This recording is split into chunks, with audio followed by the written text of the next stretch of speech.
What was the biggest challenge while being the CEO of 7-Eleven and Blockbuster that you had to overcome? Well, first of all, I had a really good run at 7-Eleven. 400,000 or 500,000 employees. It was probably a $12 billion company at the time. 12 billion? Yeah, billion. Wow. First of all, 7-Eleven went through a bankruptcy. I lived through two major financial crises. How did you guys turn 7-Eleven around after the bankruptcy? I haven't talked about this one a lot, but here was the idea. James Keyes is an American business leader and transformational CEO, known for leading Fortune 500 giants 7-Eleven and Blockbuster. Now chairman of Key Development LLC and author of Education is Freedom. He's on a mission to inspire the next generation of leaders. Dealing with hundreds of millions of dollars of business, it started on a very basic level, right? Oh yeah, very basic. I literally grew up in a 3-room shack with no running water. My mom left when I was 5. My dad ended up getting sick. I had all of these turmoil, but it was great because in America, it doesn't really matter where you're from. If you're willing to learn, then the sky's the limit. Little by little, your trajectory starts to grow to CEO of 7-Eleven and Blockbuster. Yeah, during my tenure as CEO, the stock moved from $3.50 to nearly $40 a share. Now, Blockbuster, was it literally Netflix That killed Blockbuster? No, not at all. them. I know Netflix approached Blockbuster. They offered Blockbuster, I heard, for $50 million. to buy the company? Yeah. But the stock was trading at like 70 cents a share. So if anybody thinks that was dumb, my question to them, did you buy the stock at 70 cents? Nowadays, do you think it's important to just be in a constant state of anticipating adaptation? That's literally why I wrote the book, because if change equals opportunity, then the only way to adapt to change is to be a constant learner. Knowing what you know now, is there anything you would have done differently when running Blockbuster, or things you would have tried maybe? Well, the first thing I would have done is,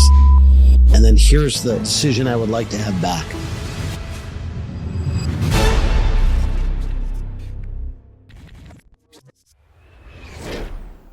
Hey guys, welcome to this episode of the Passionate Few podcast. It's your host, Omar, and today we have an incredible interview as we sit down with not only a leader who affected millions of people, he's the former CEO of 7-Eleven and Blockbuster, and now he's the author of Education is Freedom, the man, the myth, the legend, James Keyes. Thanks so much for being on the show today, James. Omar, great to be here. Yes, sir. One of the passionate few. My man, thank you so much for coming in. I know you just came in for the Middle East, I believe, right? I did, yeah. Had a pretty amazing tour. I was over in Kuwait, Pakistan, Saudi Arabia, Abu Dhabi, Dubai. It's pretty amazing. Beautiful. You were promoting the book or just on a world tour? Well, speaking tour, the book has led to a lot of interest on social media. Yeah. And so, now here I am in the Middle East talking about freedom. Right? Very cool. But it was fascinating because there's a real hunger, I found, everywhere in the world. In fact, outside of the United States, there's been more interest than inside, even in places like Australia or in Europe. But just a fascination, I think, with how America has used education over the years to create so much opportunity across the globe. No, and it's incredible because not only are you philanthropically involved, I know you've also been a pilot, I believe, for over 40 years. Yeah. So you've had a passion for aviation. And then you also ran not one, but 2 Fortune 500 companies, 7-Eleven and Blockbuster. And living in the U.S., if there's any stores we visited in the early 2000s, it was those. They were in the budget until those late fees hit at Blockbuster. Yeah, But I didn't do that. we'll get into that. But before we get into that, I want to talk about, you grew up from very humble beginnings, right? At one point, you were even working at McDonald's. Yeah. So can you share with the audience a little bit of context as to kind of your humble beginnings before you became this, big-time executive and, dealing with hundreds of millions of dollars of business and all this stuff? It started on a very basic level, right? Oh yeah, very basic. It's but it's America, and it's part of what's cool about our country, and call it the American dream, whatever you want to call it. But I literally grew up in a 3-room shack with no running water, no frame of reference for business whatsoever. No one in my family went to college or was in a business career. My brother was a truck driver. My dad was a factory worker. My mom. So, what state did you grow up in? Massachusetts. Boston? Yeah. But you get 30, 40 miles outside of Boston, and it's very rural, very fast. So we had a small mill town that I grew up in. But it was great because in America, I discovered at a pretty early age, it doesn't really matter where you're from or what your parents did. It's not, in some countries, you have to grow into wealth or be born into wealth.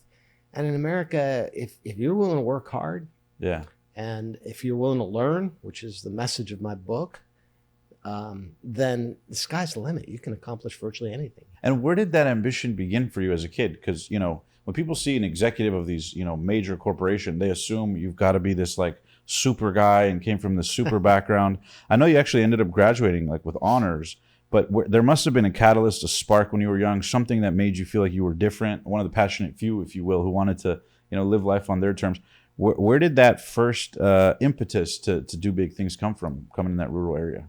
Well, part of it, I think, came from the challenges I faced as a kid. It wasn't just growing up poor. That was one challenge, of course, that I had. But, I had a lot of the other things that families go through. My mom left when I was 5. My dad ended up getting sick, and they ended up coming down and condemning the house I lived in. So I had all this turmoil, and it really became clear that there was no safety net here. So while some may look at that and say, oh, poor kid, and it could have gone either direction. Right. In a lot of cases, a kid in that circumstance will say, well, I have nothing to lose. I might as well go down the bad path, and turn to the crime or, be a bad kid. Were you ever a bad kid or like a rebel? No, not at all. Not at all. You never had a phase? No, not at all. In fact, it's one of my favorite stories is growing up in that circumstance. I always felt that if anybody got in trouble for something, it was probably going to be me. So I remember distinctly, I was at, kids are kids, right? We were at a little store, and some of my buddies were going to steal some candy. And they were all like, okay, here's what we're going to do. You take the bag of chips. I'll take the marshmallow candy bar. And I'm like, I can't do this. And they gave me a lot of crap because I wouldn't participate.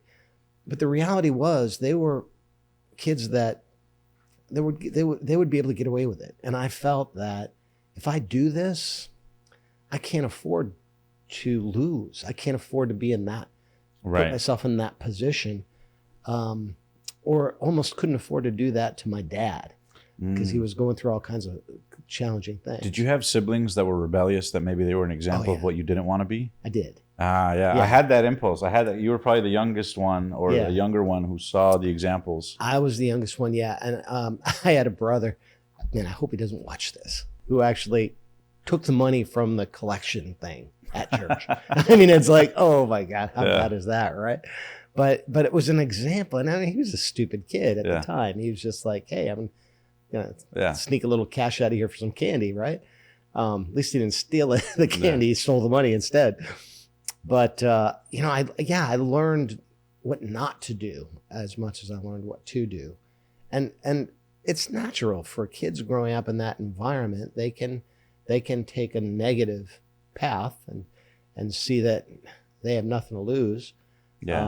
Or they can take a more positive, and thank goodness. And for whatever reason, I went down that other path and never turned back. Did you have an example at that time or a role model? Like, I know you had maybe people in your environment that weren't the best, but was there somebody you saw walk the path, or was there an age or somebody you saw with a nice car, or like, was there something that became the anchor for the future you wanted at that time? Or it was probably TV, the Magnum PI? Power of, no, I was, well, come on, I was Leave It to Beaver. I was way before, way before Magnum PI.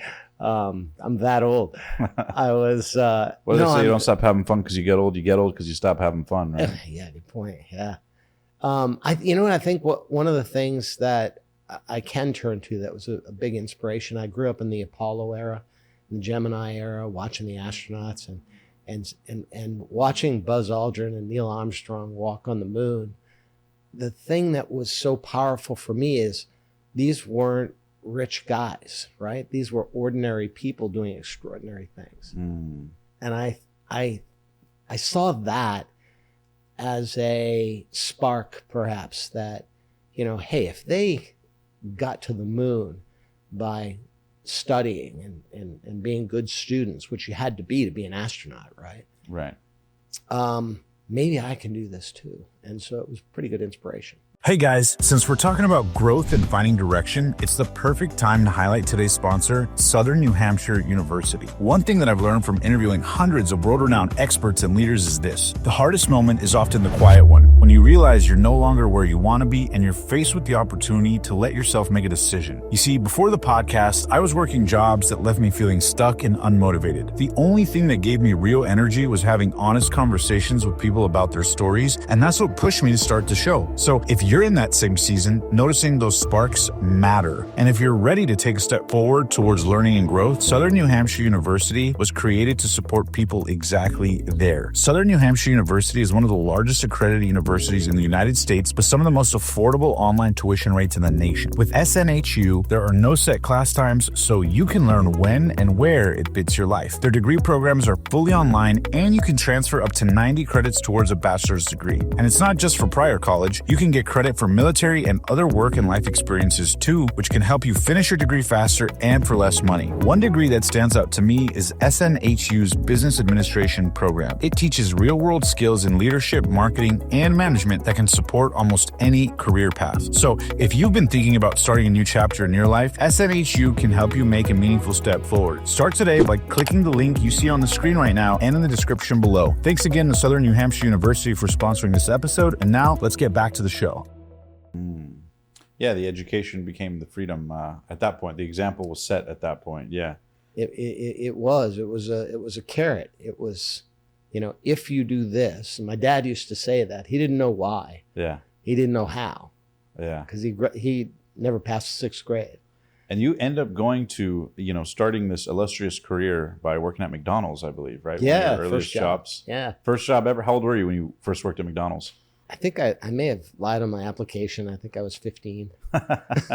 That's funny. I needed to work. Yeah. But yeah, a buddy of mine had gotten a good job. It was a first McDonald's in the Worcester County area, first or second, something like that. And I think I made maybe $1 an hour, $1.25 an hour, or something like that. Wow. Yeah, flipping burgers. And at that point, you just level up, or what were some other odd jobs from there on before you? Well, McDonald's was actually a great lesson for me because I had no frame of reference for business whatsoever. But McDonald's taught me that the harder I work, the more I can be rewarded. And even if it was something like picking up the lot, my effort, the extra effort that I would make to literally run a quarter mile up and down the street each direction to clean the lot or to clean the trash from the street, ultimately was rewarded. And I was made a shift manager when I was like 16 years old. Wow. And given responsibility for the night shift, probably because nobody else wanted to work the night shift. But yeah, and then you also probably got to see McDonald's systems and work, right? I did. Of course, when you're a kid, you don't think of it that way. As a CEO later, though, you can realize efficiencies and systems at scale. But talk to me about what you learned about systems from the billion-dollar McDonald's corporation, working there as a 15, 16-year-old. It's incredible. If you think about McDonald's and then you dial forward to being CEO of 7-Eleven, it was basically the same fundamental business model. A few less decimal points running a night shift at a store, but we had revenues. We had the cash coming in. I had to count the cash drawer at night.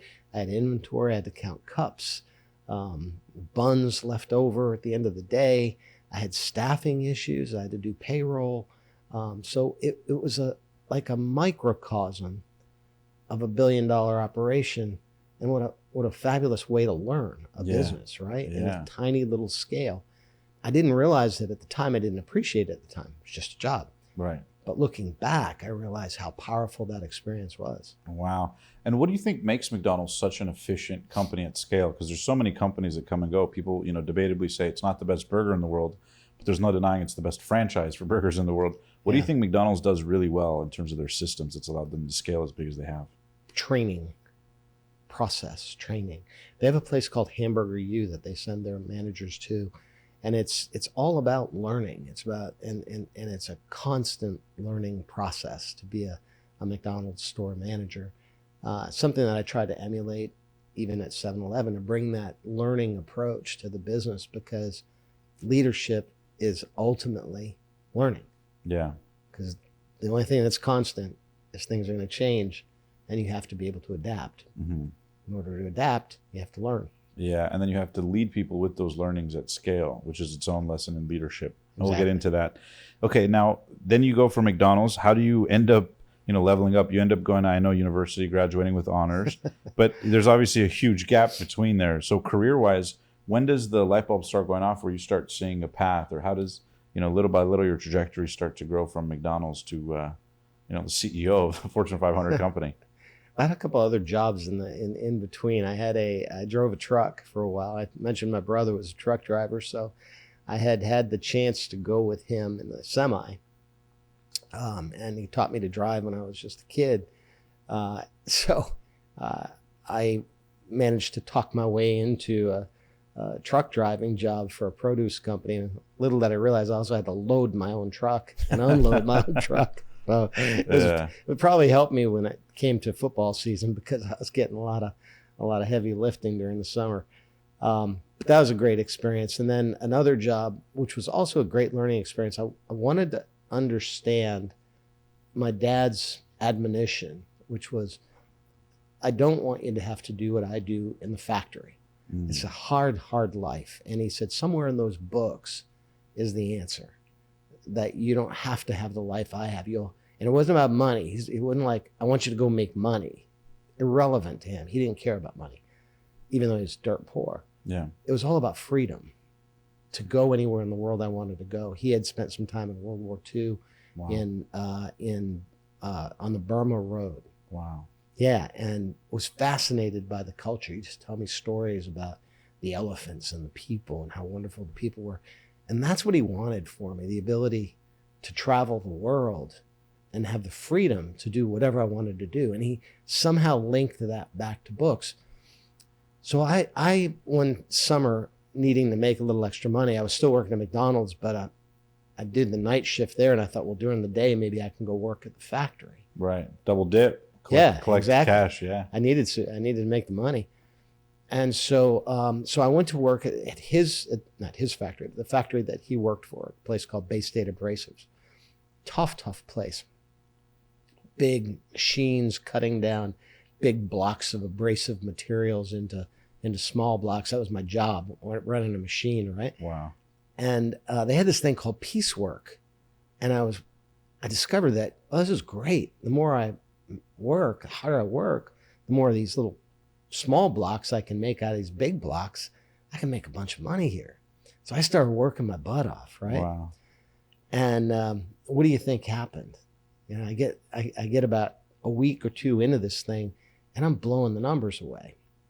Well, then I get the guys coming around saying, hey, kid, you're working too hard. Yeah, you're making us look bad. Yeah. Stop that shit. What are you doing? And I thanks. Thanks for the advice. I ignored them. The second time they came around again. Hey, you got to stop doing this. We told you nicely before. Well, the third time, this guy comes over and he's pushes me. I don't know, did something. I defended myself. We end up getting in a fight. Uh-oh. Now, I have no business getting in a fight with some factory dude, right? I was especially like, at that age, yeah. Yeah, I was like an athlete, but I probably weighed 150 pounds, Yeah. And so we get in this big, nasty fight, and I'm basically trying to keep him from killing me. We roll down a flight of stairs. It's just nasty. All this group comes around, gathers around, and I end up in the foreman's office or the boss's office, and he says, what the heck? What do you've been here 2 weeks. Your dad was here for 20 years, never caused trouble a day in his career. You're here for 2 weeks, you get in a fight. What's going on? And I told him, I said, trying to make money. And these guys said, you're running this place. Don't you care that they don't want to work? And by the way, they want me to punch their card out. They want to leave at 2 p.m. and have me punch them out at 5. That's just not right. And he goes, yeah, Jim, guess what? Welcome to the world. I was shocked but the lesson there, and I understood then why my dad was so frustrated with that environment, because it was conformity to mediocrity. Yeah. Right. And I was really, it was a heck of a lesson that applied when I went back to school. I realized, there's a lot of this in school. Yep. If you're raising your hand and trying to do well, you might get a spitball in the back of the head. Yeah. Smart aleck. Yeah. Why asking questions? Yeah. Kids get bullied, and so there's a general attitude too often out there pushing you toward mediocrity. Yes. But so here's what I discovered. You know what? If you can tune that out, that means there's more opportunity for you if you want to work hard. Yeah, less competition. There's less competition. Yep, 100%. Yeah. I can differentiate myself because I'm going to work twice as hard and just withstand the bullying or withstand the nonsense. 100%. That's all it is. Yeah. So you built that mental callus, so to speak, to mediocrity very young. Yeah. And what was the driving force during this time? Because, nowadays it's easy, there's a whole wave of younger people, into personal development, business, because they see social media. There's access to content like the stuff you're putting out there with your book and your content out there. But in this day and age, there's no Instagram, there's no social media, there's no voices, so to speak, for personal development or business growth, especially at that age group, right? I don't know if Tony Robbins was around at that time, right? No. But what was the voice inside your head aiming for at that time when you were doing this stuff? Was there a vision to be a CEO at a high level? Not at all. I had no clue. I had no worldview. I didn't know what a CEO was. I didn't. Business to me was a factory. I wanted nothing to do with that. So my highest aspiration might have been maybe I could be a doctor someday, but I didn't think that was even within reach because how would I afford med school? Maybe a lawyer. I don't know. But all I know is I'm going to keep going as fast as I can, as hard as I can down this path. And I discovered early on that the harder I would work and the more I would learn, the more doors would open. Right. Things would come to you. Yeah. So I literally had no plan. And to some extent, I'm still living that way today. I have no idea where this book is going. But most books last about 2 months. I'm going on over a year now and just returned from a Middle East tour talking about this thing. Wow. Doors keep opening. Yeah. You're following your inspired vision almost. Yeah. It's a bit opportunistic. But you know that you're doing the right thing when you keep having things happen that reinforce. Correct. Yeah. What you're doing is helping people. Yeah. That's incredible. So after university, and I know you graduated with honors, correct? Yeah. I was. What's the context on that, and what was the drive there? You were always academically excellent? Not always. I think I was somehow had some really good teachers when I was young who encouraged me and provided that incentive and constant encouragement. And so I was kind of trying to please, I think. Yeah. And it wasn't really my parents because they had no context for how I was doing. I remember my mom and my dad would have been proud at grades because my grades were pretty good. But it was always trying to please, perhaps the teachers, the people I was around. Yeah. Trying to do better. Yeah. And not really knowing where it would lead, but just wanting to better yourself. Exactly. Playing the game of how much can I do? What could happen? What could I create in my life? Yeah. Okay. And then once you graduate, where does the impetus for the executive, the leader in James Keys, where's that born? Well, it didn't actually. I went undergrad to a college locally so that I could, my logic was I'm going to spend more on tuition rather than room and board. So if I can live at home and commute to a better school, I will do that. So undergrad, I majored in political science thinking I'm going to go to law school or try to go to law school. Honestly, I don't know what was in my head because, what was I going to do, be a political scientist? if I didn't get into law school. Grades were pretty good, so I did get accepted to law school, but I had a teacher in college intercept me and say, you can't go to law school. Promise me you won't be a lawyer. Wow. I was like, why? He said, Jim, you're going to make a terrible lawyer. You're a businessman. And I was like, no, I'm not a businessman. I had no respect for business because I didn't have, again, frame of reference, no role models. And so he convinced me that I should at least apply for a combined degree, a JD MBA. Mm-hmm.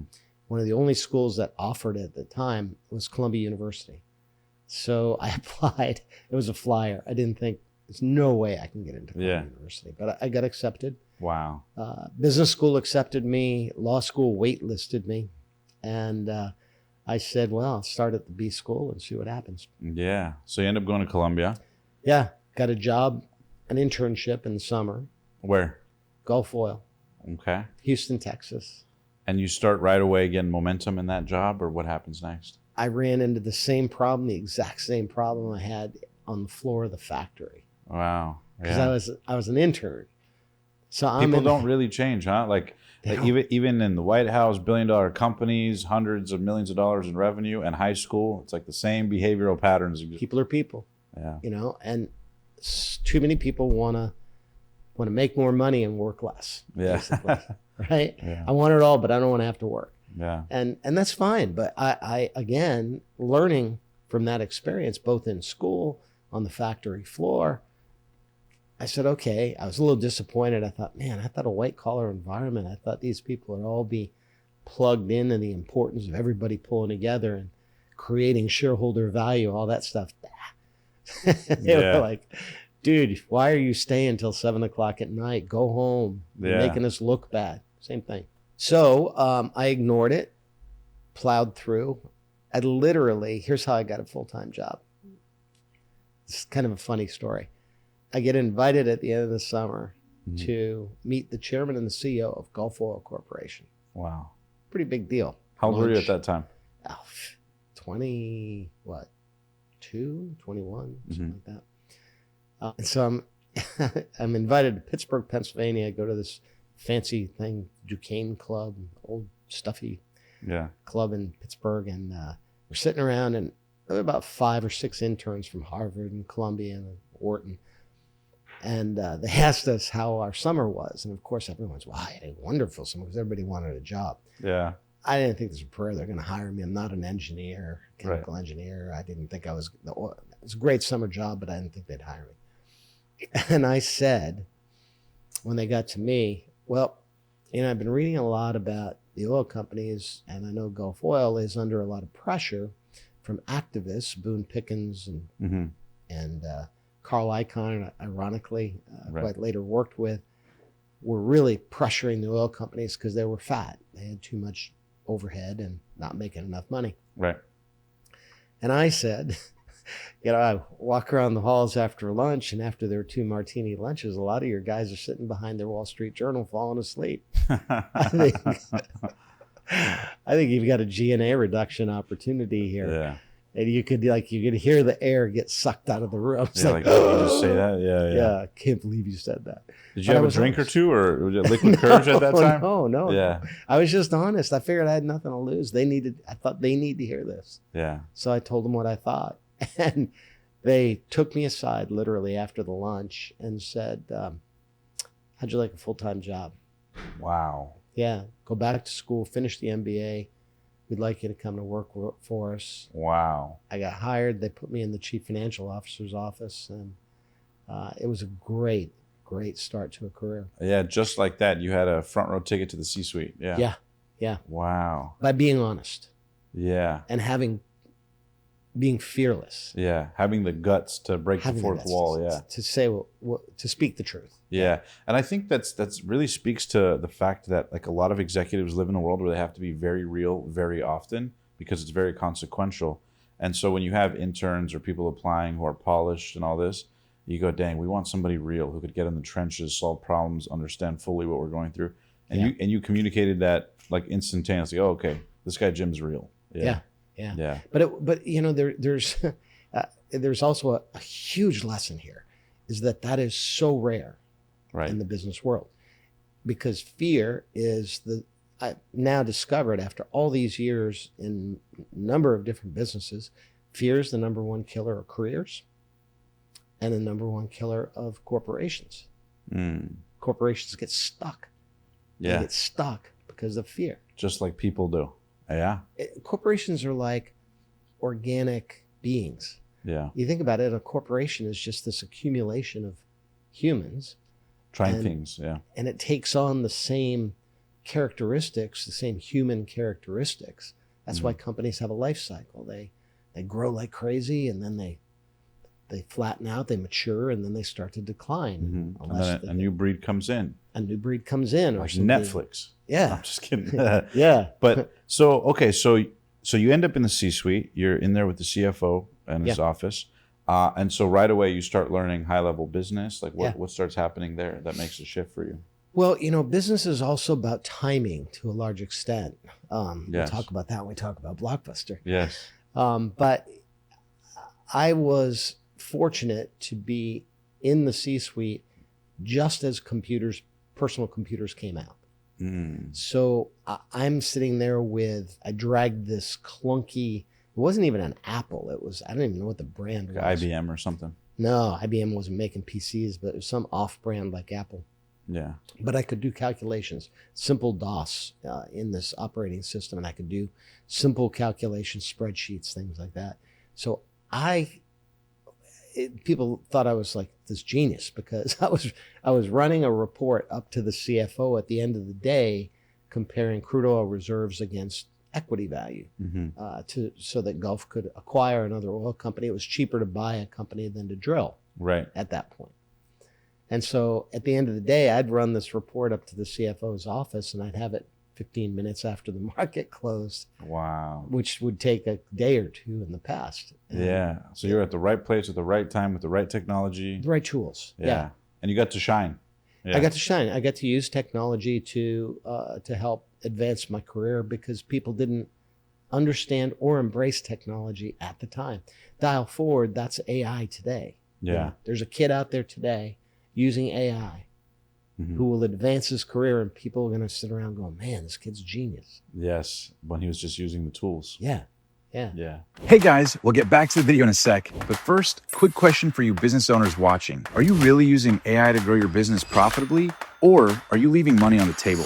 Well, thanks to today's sponsor, High Level, you can now put AI to work for you and your business 24/7. High Level is the #1 all-in-one marketing and CRM platform that replaces dozens of those scattered apps with one powerful, easy-to-use dashboard. It's like having your own AI assistant running your business around the clock 24/7, writing your emails and texts, following up with leads instantly, booking appointments, building funnels on websites, managing your calendar, and even collecting reviews to grow your reputation and maximize your profits. Thousands of entrepreneurs and agencies are already scaling faster with it, including me and our business. And here's the best part. You can get started today with an exclusive 30-day high-level trial completely free if you click the link in the description below. So don't wait. Start your free trial and let's start growing your business today. Thanks to High Level for sponsoring this video. And now let's get back to the show.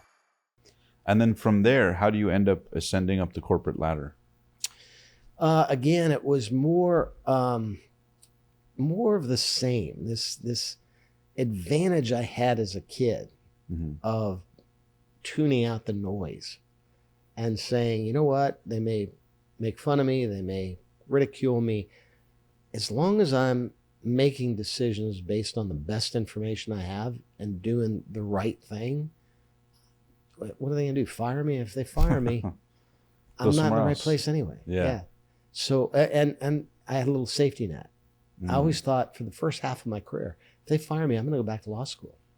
Ah, yeah, you had that in your back pocket. I had it in my back pocket as a sort of a plan B. So it helped with my ability to be fearless because I said, what do I have to lose? Yeah. What do I have to lose? Yeah. Yeah. And it kind of way you didn't need it, so to speak. Yeah. I didn't need it. And that's a differentiator with so many people in the workplace because especially start your career, you have a family, you've got financial obligations. Now you need that job, and that makes you scared. And you become then protective of your stability. Yeah. And unfortunately, that ends up potentially being a career killer. Yeah, that's a good point. And it's funny because I feel like nowadays, even more than ever, because you ran those companies, I believe it was in the early 2000s, right? I believe it was 2000 to 2005, and then 2007 to 2011, you ran... It was it was 7-Eleven, and then it was Blockbuster. Those were critical years. Yeah. That is unbelievable that you went through that. Do you remember the day? I'm sure there was many moments where you would get promoted and ascend in your career, but do you remember the day where the opportunity to be CEO first of 7-Eleven first came about, where there was a limiting belief in your head, like, holy shit, could I really do that? Or by the time that opportunity came up, were you kind of already versed and seasoned to where you thought it was not so out of your scope of possibility? I had a bit of an advantage at 7-Eleven because the chief financial officer first of all, 7-Eleven went through a bankruptcy. I lived through two major financial crises, first in 1987 and then in 2008. Wow, yeah. Two complete meltdowns of the economy. And at Gulf, it kind of forced the company into a bankruptcy. Wow. We had done a leveraged buyout in 87, bad timing, took on a bunch of debt, and the company was bankrupt by 1991. So wow, after making millions of dollars prior, after doing so well, it was a high-flying New York Stock Exchange company, and all of a sudden it's bankrupt. And the CEO at the time had been chief financial officer. Well, I had helped put the plan together post-bankruptcy for him, so it was not a normal succession plan, and I was able to help him out, write all of his speeches, sort of put his strategy together for the new entity. So by the time I became CEO, I had been in the CFO chair for about 3 or 4 or 5 years. I had been chief operating officer, but I was also right-hand person to the CEO, sort of scripting everything he was saying and doing. So you kind of knew the world. You got a passenger seat to everything without having to be involved. So by the time I was kind of a CEO with training wheels for about 5 years before becoming CEO. Ah, very cool. Yeah. And then what's the biggest misconception most people have about, CEOs of, major, 100 million, multi-billion-dollar corporations? Like, what's the biggest misconception people have? Probably the single biggest misconception is that they are greedy, selfish, just all about shareholder value. It's just not true. There are so many CEOs that truly have a worldview that are that realize the power of their position to do good in the world. Yeah. And that was the way I looked at the job. I saw it as a privilege, but also as a responsibility. Yes, shareholder value. Of course, that's the number one responsibility, but it's a powerful opportunity because I recognized really early on in my career that shareholder value and social good are not mutually exclusive. True. Yeah. You really can do things out there in the community that are good for the community that will help boost shareholder value. What a beautiful feeling that is. Yeah, especially when you put yourself in the position to do it. How old were you when you first became CEO of 7-Eleven? Early 40s, I guess. And at that point, how many employees? Like, give us a little context of revenue employees or whatever you can publicly share. 400,000 or 500,000 employees. It was probably $12 billion company at the time, something like that. 12 billion? Yeah, billion. And how many employees? It's 400,000 or 500,000, not including franchisees and franchise employees. Wow. Or worldwide. So it's probably over 1 million employees worldwide. So when you're dealing with, payroll, scale, operations, legal, all that stuff, that's overwhelming. I mean, most people have a hard enough time with their 9 to 5 and paying the bills, right? So when you're managing that and it's your name on the line, how do you handle that kind of pressure as CEO? I had a bit of an epiphany. You said, was there ever a moment that you weren't sure, right? And shortly after being named CEO, I was struggling a little bit with that. I was like, I'm the dog that caught the car. Right. Be careful what you wish for. Yeah. Be careful what you wish for. Man, I hope I don't screw this up. Right. Especially something like 7-Eleven. It's something that everybody has been a customer of. It's very high profile. Yeah. I was in the news every other day. And good for the ego. Good or bad. Because, true. Yeah. It can be humbling. Very humbling. Yeah. Trust me, at Blockbuster, I showed up with a half-page full color picture in the New York Post with a Pinocchio nose. It's like, that's not so good. So, but I had this, moment of self-doubt. We all do. I'm human. I preach confidence all the time and everything, but I had this moment of self-doubt. And I remember distinctly what happened. I literally had a dream. And in this dream, I was going to be given a gift. And so I said, well, okay, this is cool. And I knew I was in this dream, but I wanted to fulfill the steps I had to go through to get this gift. And there are 3 steps. And I accomplished every one of the challenges that I was given. And then just as I'm about to get the gift, I wake up. Oh, Yeah, I know. It was a bummer. But I was so excited. This was like the most powerful dream experience I'd ever had. And I jumped out of bed and I wrote down these 3 words. And then I started asking, what the heck did that mean? There's got to be some meaning here. And I told the story and shared these 3 words. And the 3 words were change, confidence, and clarity. mm, And when I shared those with friends, they said, what do you mean? That is your gift. mm, You got your gift. That was a reminder that your gift, Jim, is the ability to deal with change. Probably because of the way I grew up. I had to adapt constantly. You had to learn how to stay calm in the chaos. Stay calm Dad, in the chaos. mom, your siblings, the kids around you. You had to learn how to tune all the chaos out. So business was a natural extension. Yeah. And I learned that the change is inevitable. Nothing I can do about it. Mm-hmm. So expect it. They may take my house. That's okay. But it's not the change that matters. It's the way you respond to the change. That's right. That separates the winners from losers. That's right. Nothing in life has any meaning except the meaning you give it. Yeah. Exactly. So that was my first. My second, they said, you've got this weird sense of confidence that you can do anything. Probably because you've learned how to learn. So that if you want to go fly an airplane, you just take lessons and start flying an airplane. How old were you when you got into aviation? I remember I said I want to be an astronaut. I sort of admired those guys. So as soon as I had my first job, right after, McDonald's era, I started to take flying lessons. Really? Stayed with it. Yeah. What do you love so much about flying? You've been doing it over 40 years. I did research on you. And you've flown you piloted many different types of aircraft. Yeah. What is it about flying? Is it the freedom? Is it being up in the clouds? What is it? Is it the high, the adrenaline?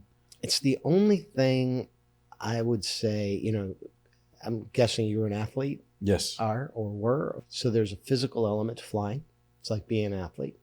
You have to manipulate the aircraft. There's an intellectual side. You have to learn. It's very mathematical. You're doing a lot of mental calculations and navigation and things like that. So those are 2 things. But there's also a spiritual side of flying that I don't know if you feel like you're closer to God or you have this, sense of the power of nature up against a 45,000 foot thunderstorm. Yeah. Flying right past it and seeing the power of it or just looking at the earth. Above it all. 45,000 feet, you can just about see the curvature of the earth. Wow. And it's a very, very spiritual moment that you have, especially single pilot by yourself at night in the cockpit, perfectly dark, the stars above. Wow. It's a beautiful thing. Do you remember your first time flying alone? Yeah. Scary? Yeah, first solo. Yeah, everybody's scared to death when you first solo. You have no idea what you're doing. Because there's no safety. Yeah. No. It's like, no, I'm not ready. Yeah. Do you remember landing your first plane? Yeah. What'd that feel like? Yeah, same thing. Scared to death. Yeah, just like approaching the runway carefully. Yeah. How old were you? Well, the first time you flew and landed solo? Probably early 20s, I'm guessing. Wow, and you've kept up that passion, that hobby since? Yeah, I stayed with it from single pilot or single engine aircraft. Single engine Cessnas? Yeah, Cessnas. I think a big breakthrough was I bought an airplane. I bought a Bonanza, single engine. Yeah. But that sort of forced me to fly more often. And then twins, I ended up with a Baron, a couple of twin engine aircraft and turboprops and then jets. If you don't mind me asking, what's the craziest or like closest call you've ever had in a plane where it was like, whoa? Oh man, learning to fly. Basically, it's what I tell people now about college. People say, do you need to go to college? Yeah, it's a license to learn. You have to learn how to learn, and that's what college teaches you. It doesn't matter what you do. Same thing with flying. Flying is a license to learn. You get your pilot's license, you don't know how to fly. Yeah. You've got to experience weather. You've got to experience wind, things, mechanical issues before you really learn how to fly. And so one day, shortly after having the privilege of flying a jet, which is a big deal. This is one of the only places in the world that you can jump in a jet, fly 40,000 feet, 45,000 feet by yourself, single pilot. Wow. It's an incredible privilege to be able to do that. But one time I was flying back from Phoenix. I was at a golf tournament, I think, and had some friends in the aircraft, and I had a co-pilot, thankfully, with me. I wasn't a single pilot that day. And we're flying back, and they had forecasted some dust storms. Uh-oh. No big deal. Happens all the time in out west. So coming from Phoenix, the weather was beautiful, blue sky, and coming across like Midland, Texas, you could see the churning of the dust coming up. And I was like, wow, look at that, man. Thank God. Thank God that's not coming all the way to Dallas. Yeah. And it churned up, and it was like a big black cloud down there. Oh, yeah. Well, I got to Dallas, and all of a sudden, Dallas-Fort Worth Airport was reporting the dust had made it all the way to Dallas. Uh-oh. But Addison, where I was landing, was still clear. Well, by the time I get on the final approach for Addison, now Addison is covered in dust. Uh-oh. I've got thunderstorms to my east, a whole line of thunderstorms to my east, so I can't go east. And the dust went all the way from Oklahoma to San Antonio. Uh-oh. So I've got a wall ahead of me. I've got dust both sides and behind me.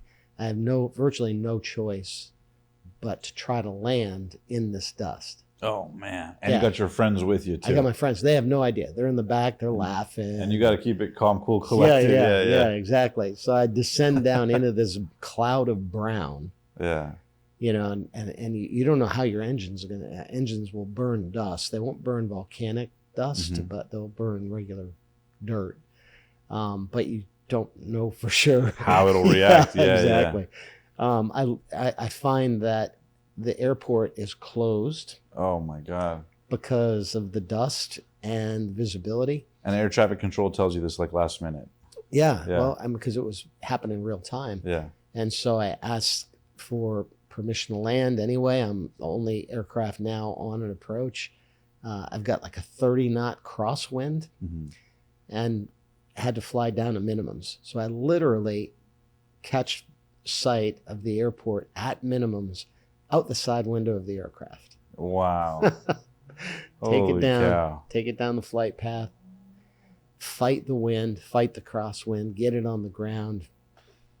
People in the back had no idea. Although we had some really pretty bad turbulence. But that's kind of like a metaphor for business in a certain context, right? It's like everyone's laughing, executives, employees, franchisees, everyone's having a good time, customers, money's fun. They don't know behind the scenes. You're like trying to put stuff together, figure out promotions, figure out economic stuff, competitors, etc. So you like the chaos, Jim. Well, it's not the chaos. It's not the chaos. Here's what I learned. There's a really important lesson in here. People say, I'm out there talking about these three things: change, confidence, clarity, right? How do you have confidence? What is it that makes people fear? And I use the cockpit as an example. Because you don't want that pilot in that circumstance to trigger that caveman reaction of fight or flight, And if you react negatively to that change and you are afraid, you're going to do something stupid and probably crash the aircraft. Right? Yeah, and it causes a chain reaction of events by you losing your cool. Exactly. Even if you're justified in losing your cool, so to speak. Yeah. Exactly. So what I didn't realize that this is what they were doing, but when I trained, they put me in a simulator and they locked me in there for 3 days and try to kill me. They give you conditions. Yeah. Thunderstorms, engine out, wind shear, all kinds of horrible stuff. But when I was in that dust storm, I was trained to, in an emergency, here's what you do. The first thing you do is you reach for the emergency procedures checklist. You pull it out and you follow the instructions, 1, 2, 3, 4, 5. And you don't have time to be afraid because you're busy. You're focused. You're solving a problem with data, with knowledge. Right. And you're not allowing that fear to cause a negative reaction. What do I do? Oh shit! Oh Yeah. no! Blah blah blah. What do Yeah. I do? Yeah. Because you would Stick to the plan. Focus. you'd either fight or you'd freeze up in fear, and both of those would be bad for you and the passengers. Right. So the lesson here is that pilots are trained to do this. Well, why can't CEOs be trained to do this? When you get in a crisis, rather than panicking, getting mad, blowing up in the boardroom, use data, make an informed decision. Preparation leads to confidence, leads to success. What about clarity? How does a CEO or people, men or women listening to this, and maybe they say, Jim, this sounds amazing, and I want to start implementing this stuff. I want to build my confidence. I want to adapt to change. But a lot of people struggle with clarity. What do I want to do with my life? What do I enjoy? What am I passionate about? What are my skill sets? What do I get educated in, right? Because these things are nice in theory, but in application, I think clarity is where most people struggle. Yeah. So, as a CEO who's, seen this at scale, what advice do you have for people on how to get more clarity? Well, it is two things. There's inbound clarity and outbound clarity. So think about inbound as listening. This is a discipline. And I quoted Mark Cuban.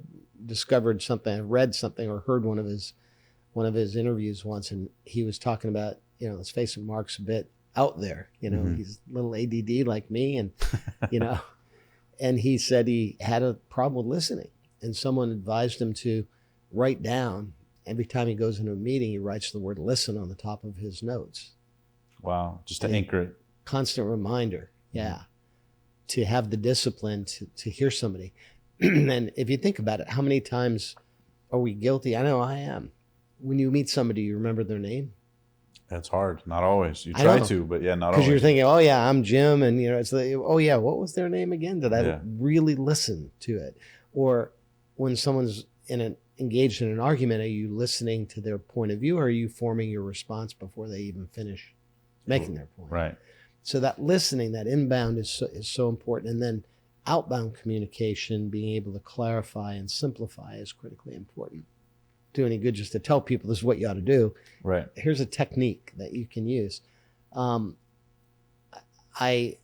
use a thing that Neil deGrasse Tyson talks about, which is why we learn math. We learn math not for using it in our career, because did you ever use algebra? Have you ever had to solve a y equals mx plus b? Never. Me either. Yeah. But what he says is you do use it every day, because what algebra taught you to do is to take complex problems and break them into simple terms. So you first did the parentheses, right? That's about all I remember. Yeah, your order of operations, yeah. How to isolate variables into an equation, equal whatever, money, family, Good stability. Job. Order of operations, I'd forgotten. Yeah. No, that's exactly right. Makes sense. That's exactly right. But you brought it down. You took this tremendously complex thing and you broke it into solvable, bite-sized pieces. And then you could manage, because big, long, complex equation was just overwhelming. And every problem that we have is solvable if we can break it into pieces and solve for the parts of the whole. Yeah. And instead, humans are guilty of going, oh, shit. Seeing the whole and going, oh, yeah, shit, what do I do? Yeah. I'm going to overcomplicate it. Right. Or self-sabotage or, right. Exactly. Yeah. I think, again, I called this my gift, but it's also something I can help people learn, is just that any problem can be solved. We just have to learn how to break it down into its components and solve for the parts and not be overwhelmed by it. What are some of the biggest practical challenges you could share, maybe as CEO of 7-Eleven and Blockbuster, that you ever dealt with? We'll get into Blockbuster, obviously. But for this question, I'm really curious, what are some of the challenges where you really struggled to solve it? Your back was against the wall, team couldn't figure it out, and you had to pull it back and, dissect it, figure it out. Just to give a practical one or two examples of maybe a time or a situation in the business that you had to turn things around. At 7-Eleven, it's normally dealing with stakeholders, either employees or shareholders. Yeah, maximizing shareholder value, the pressure from shareholders. Yeah, exactly. And so at 7-Eleven, for example, we were in the middle of a major turnaround. Shareholders wanted results. We were saying, I was out there as CEO saying, I've got a 5-year plan here that's going to take some time to orchestrate this. And there was a lot of pressure. Yeah. So you've got to have the board on board and supportive of you, because if they lose confidence in you, because they're going to get a lot of heat from shareholders. So there's one example of that pressure between short-term and long-term performance that a CEO has to deal with. Is there times when you come up with a 5-year plan and like part of you is like, holy shit, I don't know if I could actually pull this off, but you have to sort of, we can do it. Absolutely. Is that an important element to a degree? Obviously I'm not talking about, totally, living in faith, but is there part of you that also is like, holy shit, I don't know how I'm going to do this, but I'm going to commit first, figure out the rest later? Yeah, there's a little bit of that, but you're better off having the, T's crossed and I's dotted. Yeah, fully prepared. There's a faith element, a belief element that I can do this, I can accomplish it. My team can come together, we can pull this off. Hey guys, we'll get right back to this video in a sec, but first, I have a quick question for you. Given that the e-commerce industry is growing by the trillions year over year, have you ever dreamed of owning your own e-commerce business like many of the guests we've had on the show, but maybe you feel stuck on how to start? Well, if so, you're not alone. The truth is, starting and setting up your own online store can be incredibly time-consuming, complicated, and get expensive. Not to mention the hassle of researching top products and staying on top of market trends that make you money. Lucky for you, that's where today's sponsor, StoreBuild.ai, comes in. With StoreBuild.ai, you instantly get a free custom-built, AI-driven store loaded with 20 winning products and a custom theme that can help you generate sales. All you need to do is head to StoreBuild.ai, enter your info, then simply sign up to Shopify for free, choose your store's look and feel, and voila! They'll send you your custom-built store ready to generate sales. The whole process is lightning fast. Whether you're just starting out or want to grow, StoreBuild.ai makes launching an online store easier than ever. So why wait? Visit StoreBuild.ai and in less than 5 minutes, you could have the e-commerce business you've always dreamed of. Thanks to StoreBuild.ai for sponsoring this video. And now let's get back to the show. What was the biggest challenge while being the CEO of 7-Eleven that you had to overcome or resolve? There's a whole host. I mean, everything from clawing your way out of a bankruptcy to... How did you guys turn 7-Eleven around after the bankruptcy? It was really a function of using technology. I had the advantage of being able to see 7-Eleven Japan, who had been our licensee at the time, and I saw what they had done with technology. So remember, I was an oil company guy coming in. I was not a retailer. And so I learned retail from my Japanese licensee, who were selling restaurant quality sushi in 7-Elevens in Japan and having people use those stores for 3 meals a day. Amazing results. And here in the United States, we're having trouble selling a decent quality hot dog. Right. So I discovered that their secret to success was the use of technology, not to replace the retailer. This was an important distinction. They used it to enable better retailing. So they provided that technology, that data, to the person right on the sales floor to make the best possible decisions about product assortment and inventory. And it worked. So on a practical level, what did that mean for the stores? Because I know also I was doing some research and it said that you were instrumental in having like a certain type of hot food in the stores. Yeah. Something like that. Can you delve into that a little bit? 7-Eleven at the time was probably the largest cigarette retailer in the world. How many customers does average 7-Eleven get in a day? Between 1,000 and 2,000 a day. Wow. Something like that, yeah. And how many stores while you were running it did they have at that time? Locations? Worldwide, probably 25,000, 28,000, something like that. They have 80,000 stores now. It's amazing. That's insane. Wow. Yeah. So here's an example. Tobacco was a pretty big thing back in the day. 7-Eleven was the largest retailer of tobacco. And yet, and they made a bunch of money on it. And yet, with technology, what we discovered is the number one selling SKU brand was Marlboro Light 100s. We were out of stock as much as 20% of the time. Wow. On Marlboro Light 100s, the best selling brand. The golds, right? The white and golds. Yeah. Yeah, my dad's Meanwhile, pack. Yeah. Meanwhile, we had like 500 SKUs, different brands of cigarettes, sizes, packages, brands.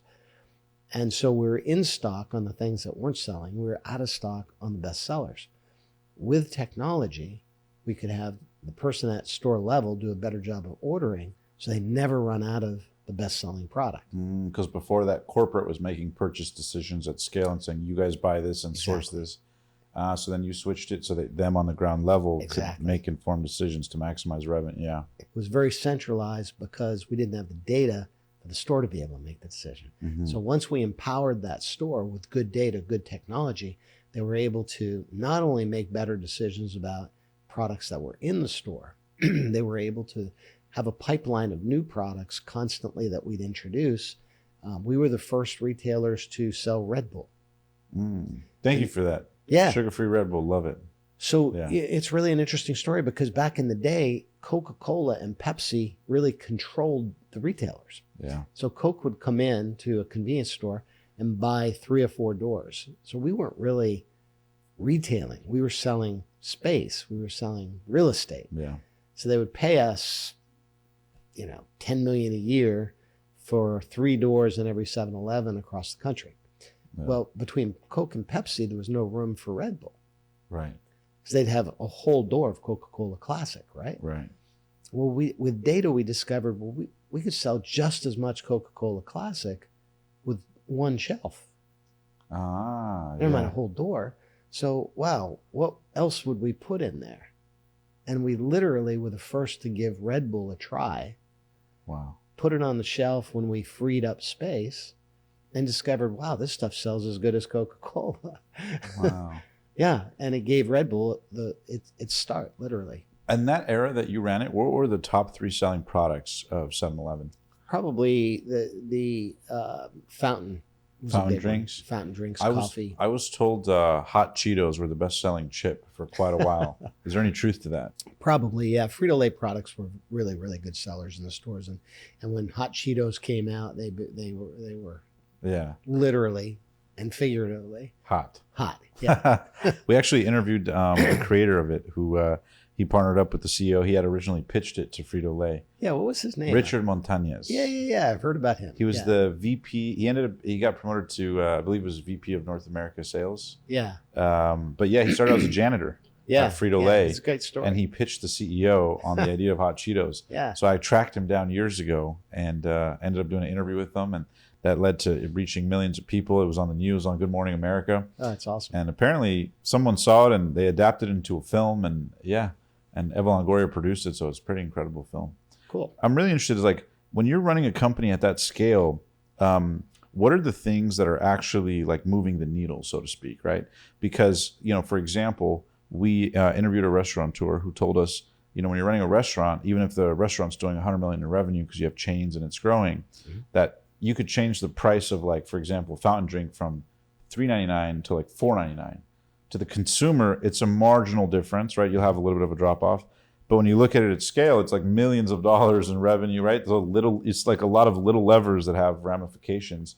Yeah. What are the things you learned being a CEO of a leader about like little levers that compound to big results? What are the things to look for? Or is it always data-based for you? It's always data-based. And the first example of that I had was when I arrived at 7-Eleven, it was via the oil business because I had worked for Gulf Oil prior. 7-Eleven had bought an oil company, and their approach to retailing gasoline was, let's use it as a loss leader. Right, bring people into the gas station and they'll buy the food at the concessions. Yeah. Well, I got there. Now I'm equipped with a whole bunch of tools straight out of graduate school and a handy dandy personal computer, and I started thinking, well, I wonder if we could make more money and maybe even sell more stuff inside if we change the way we price gasoline, because we're giving it away. We're losing money. When I got there, they were losing money at 20% of the stores.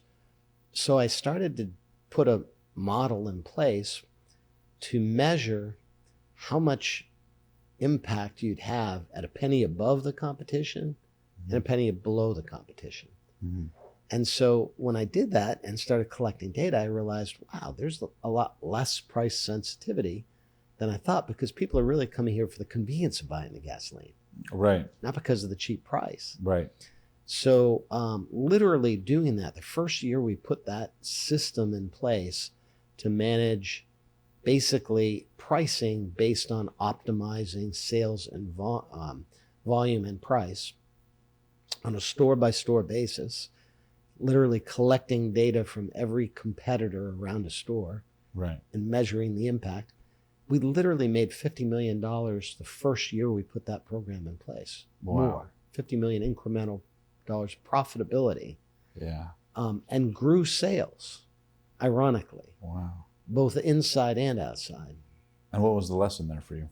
The data, making informed decisions Mm-hmm. is always going to be more profitable, more effective than just blindly saying, well, we're going to be the lowest price gasoline in the market. And it wasn't working for us. And I think a big pattern that I love that you talk about is experimentation. Yeah. Like a recurring theme in, some of the things you talked about, even just this far in the story, is like you were constantly experimenting, constantly challenging the status quo. Well, what else could I do? Well, let's try this, let's try that. And so that seems like a repeating thing. And then once you have results, then people are like, oh my God, Jim's a genius. Yeah. No, that's exactly right. Yeah. I've got a whole chapter in the book on critical thinking, and it's something that's missing so often. I don't remember ever having a class on how to do critical thinking. Ironically, I learned from my Japanese licensee, who learned from an American named Edward Deming, who went to Japan post-World War II and brought a very simple formula. The formula is like the scientific method, basically. We're in chemistry lab. I don't know if you remember. Yeah. You would have a hypothesis about what's going to happen if I put two chemicals together. Then, so that was your plan. Then you would do it. You would see what happens. Mm-hmm. And then you would measure the results afterwards and say, oh, I better not do that again. Yeah. Or maybe a little more of this and a little less of that. Adjust the variables. Yeah. Test the hypothesis, right? And then go back and do it again. Well, that's Keiretsu. That's the continuous improvement cycle that the Japanese use, right? Yes. And so they're teaching me what I knew from science class, the scientific method, but I never thought about it being applied to business, a basic plan, do, see. And what I discovered, which was really pretty amazing, is that as Americans, we were really good at the plan. Yeah. We were pretty good at the do. Yeah. We were terrible at the see. Yes. We'd never measure anything after the fact. Right? So we'd have a hypothesis, put it in place, and okay, now we're on to something else. And even at a big $1 billion level, isn't that kind of shocking? Yeah. Because the average consumer imagines like, oh, these CEOs and executives, they must, there's hundreds of millions of dollars. They must be the most efficient at every single level. And then you get behind the scenes and you realize it's run by people just like me or you. Like, I don't know. What do you think? I don't know. Yeah. That's exactly right. It's funny. I'll never forget. We interviewed John Paul DeJoria. Oh yeah. From Patron Tequila and Paul Mitchell Shampoo and Conditioner. And I asked him, I said, you're running simultaneously not one but two multi-billion-dollar companies. There's thousands of employees. I said, do you ever sit there and go, what the heck am I doing? Or how did I end up here? Pinch yourself. And he goes, Omar, all the time. He goes, the big secret is I have no effing clue what I'm doing. And he goes, but if you're in it long enough, little by little, you start to get familiar, patterns start, and then you start to relax into it. And pretty soon, running $2 billion companies is kind of normal, and you have the right people in place. And so, similar to what you were saying, it's about staying calm in the chaos, and being able to just focus on, what you do have, and little by little that competence grows. Informed decisions. Yeah. Informed decisions, and the right people around you, right? Yeah. Now, talk to me a little bit about transitioning from that. I know there's a couple of years between, your success at 7-Eleven, your tenure there, and then you go to Blockbuster. Yeah. Hot topic, hot company. And then everyone knows what happened with Netflix. And I believe there was even a potential acquisition in there.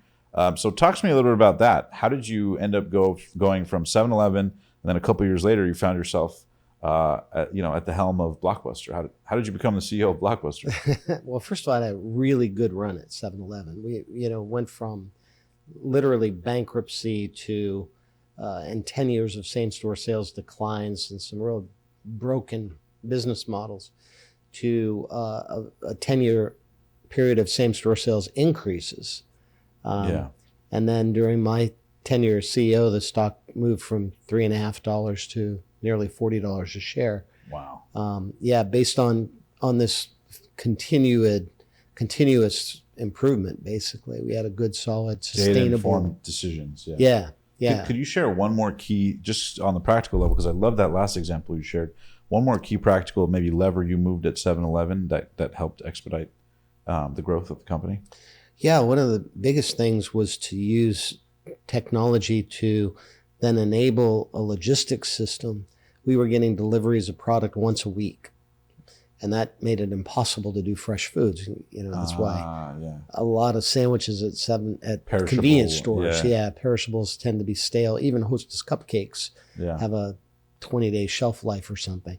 Yeah. So what I discovered the Japanese were doing is the way they could do restaurant quality sushi was to use that data and enable a distribution system leveraging their scale and density of locations and data to be able to distribute products 3 times a day into every 7-Eleven store. 3 times a day? Yeah. So what you eat at lunch at 7-Eleven in Japan was made at 5 a.m., delivered at 10 a.m., and so it's restaurant quality. Right. So I tried to emulate that logistics capability with third-party partners, logistics partners, commissary operators. Mm-hmm. We built a whole nationwide infrastructure to be able to make product off-site because you don't really have the labor in-store in a small box. Or the space and or the talent, labor, expenses. Yeah. Exactly. Or the kitchen capabilities. So we would create this commissary network nationwide, a daily distribution network, and we're in every 7-Eleven store today in the United States gets at least once a day delivery. And I think over time you'll see them evolve to 2 and 3 times a day delivery. And when they get to that point, that's when you'll see them have restaurant quality food, even in a convenience store. And so that's what you're talking about, like hot food or fresher foods that are sort of by the cashier, right? Like that kind of a thing? It doesn't have to be hot necessarily. Yeah. You can have, take Sainsbury's or Marks and Spencer in the UK. Right. I went to school for a year in the UK. I couldn't find a sandwich if my life depended on it. And then these guys cracked the code, as the Japanese have, on a commissary system and a distribution system that allows them to have massive display of fresh sandwiches, really high quality sandwich offering in the UK. And those are the kinds of things that are possible here in the United States. We just haven't yet, no retailer in the US has yet cracked that code.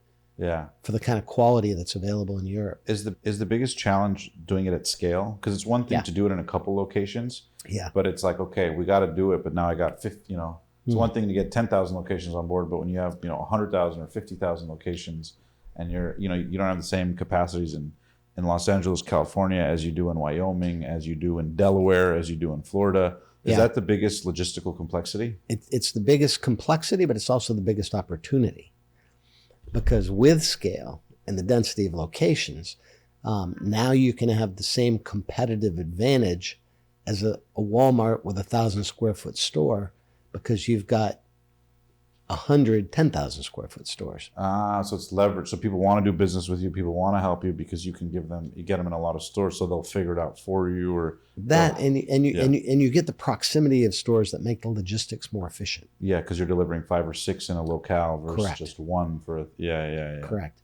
I'm taking that same scale model. I'm not talking about the future of education. I'm saying, guys, I grew up understanding the power of scale. We have 55 million public school kids. We could use technology to make every classroom in America lit up and engage students in a way we've never done before if we amortize the cost of that technology across all 55 million kids, as opposed to trying to do it in one school. That's a great point. And then so when you take those lessons, you obviously grow the company, you turn it around from bankruptcy to shareholder, it would 11x, almost 12x. You grow the company. Now you got this confidence, right? Yeah. And so now you take this experience and you get plugged into Blockbuster. Talk to me about how that happened, how you became the CEO of Blockbuster years later. Here's how it happened. I didn't intend to go be CEO of Blockbuster. I was trying to buy something. Because after that very successful run at 7-Eleven, private equity was knocking my door down saying, hey, let's go buy a company, take it private, turn it around like you did 7-Eleven. So I was looking at candidates, and if you think about Blockbuster, you'd say on the surface, well, that's a very different business model, but not really. It was convenient access to media entertainment. Right. Not convenient Food, access movies, to, Slurpees, fresh foods, media entertainment. It was all about convenience, and convenience meant you had to change.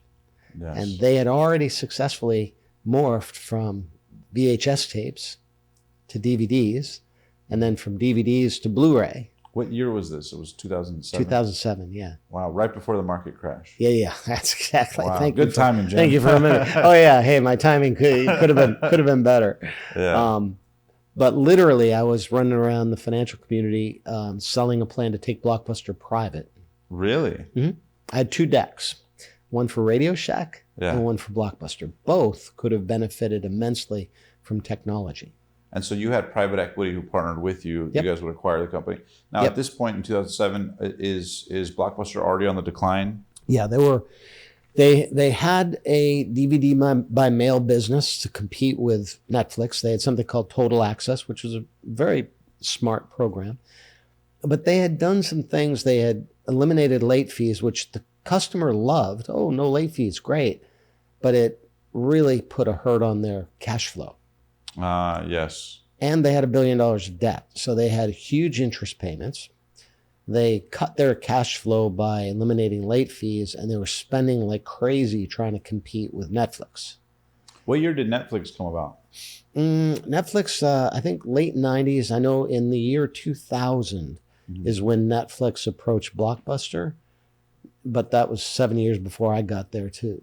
They offered Blockbuster, I think, I heard for $50 million to buy the company. Yeah. Yeah. Now their stock was trading at like 70 cents a share. So if anybody thinks that was dumb, my question to them, did you buy the stock at 70 cents a share? No, it's a fair point. It's a fair point. And then nobody knew at that time what was around the corner. Technology was so new. And Blockbuster could do the same thing. They already had distribution, infrastructure. So it was DVDs by mail, basically. Now, let me ask you this: at that time when Blockbuster was killing it, like what were they doing at their peak, and then where did the decline start to shift? Was it literally Netflix that literally took no, not killed at all. that market, or not at all? There really was no decline. The decline was on the cash flow side and profitability. So it was really a management issue.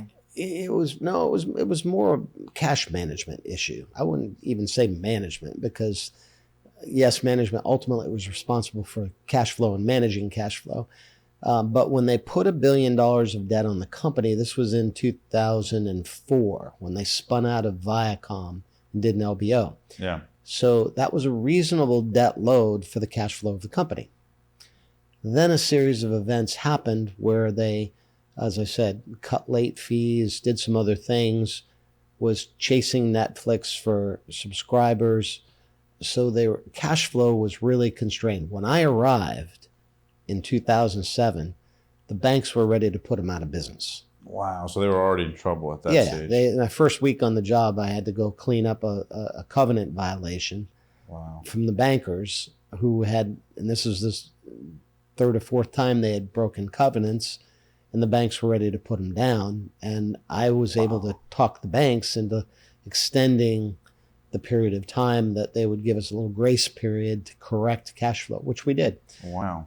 Yeah. Did your life change financially at 7-Eleven, or where was the most significant change? And I'm curious because obviously, you did well at 7-Eleven. You're obviously in a very different position than your humble beginnings. Yeah. Was there a moment where A, your financial life changed, and then B, did anything change for you from a management perspective, from a leadership perspective when that happened? Yeah, exactly. Well, I told you that being fearless was a big part of my success at 7-Eleven, but I was fearless in spite of not having any money. I mean, I didn't have any money, but I also came from nothing. So it was kind of like, I'm making more money than I ever thought I'd make in my life. Yeah. I wasn't rich by any means. Yeah. Then we had an equity payday, basically. And I remember I said the stock went from $3 to 40, almost 40. And I had accumulated a fair amount of equity at that point. So all of a sudden I was in shock. I mean, it was like, wow. Yeah. And by the way, the numbers that you see posted, because they had this massive number that was in the press, that's of course before tax, and it's included stock I'd bought over the years and everything. So it really looked inflated, but it was a wonderful experience. What happened then, though, is that financial independence made me even more fearless. Really? Because now you're can't touch me. Yeah, now you can't tell me that. I'm doing this because I love doing it. I'm not doing this because I need the job. Yeah, you did it for sport. Yeah. Yeah. But did anything change for you, like on a personal, the way you think about the world, the way you see things? Did it make it, were things funnier? Were colors brighter? You know what I mean? Was there any moments like that the day, I'm sure there's been since there's been many, but at the first time where it was like, holy shit, this is a new reality. How, what shifted for you internally? Yeah, I think gratitude maybe. I was working really, really hard for most of my life. And all of a sudden I was able to step back and say, thank God. I mean, this is literally. Yeah. And that sense of gratitude's still with me. I mean, every day I wake up, I'm grateful for this life. Every day is literally a new adventure and a new opportunity for me. That's awesome. Yeah. Because I'm so curious what that would be like to be, totally financially, independent and free in one regard, but then on another regard, you're in charge of a company that's in deep financial trouble. Like that juxtaposition must be very interesting, but be also almost the right way to do it. Because, if it was a company where you were the private owner, you'd be vested or emotionally, make decisions attached to it. So you were almost financially good, so you could objectively handle it from a non-desperate place, right? Was there a lot of power in that from your perspective? Huge power in that. And dealing with a guy like Carl Icahn. Look, I love Carl Icahn. I had a great working experience with him. Yeah. But he's a pretty aggressive guy. What was Carl Icahn like in person working with him? He was funny. He's funny as shit. He's really a very, very funny guy and fun to be around. As long as you're not on the opposite side of the table. So he was on my side of the table, so we were fine. Yeah. Until he wasn't. Then he was on the other side of the table. Yeah. And so bottom line is what happened is when the financial markets collapsed, Carl's a financial animal. And he said, hey, this thing's worth more dead than alive. Let's just kill it. Put a bullet in its head. And meanwhile, I still had dreams for the future of Blockbuster and taking it to digital, et cetera. And he was like, give it up, dude. You get $1 billion of debt. It's due in 2009. You're not going to be able to get it refinanced. Just don't fight this. Just let it die. Yeah. And that was an option. Yeah. But not for me. No, cockpit. Yeah, no, because I believed in myself and I believed in the ability to make this happen. So I said, thanks, Carl, but I'm going to go down a different path. He respected that decision. Yeah. So now all of a sudden he's on the other side.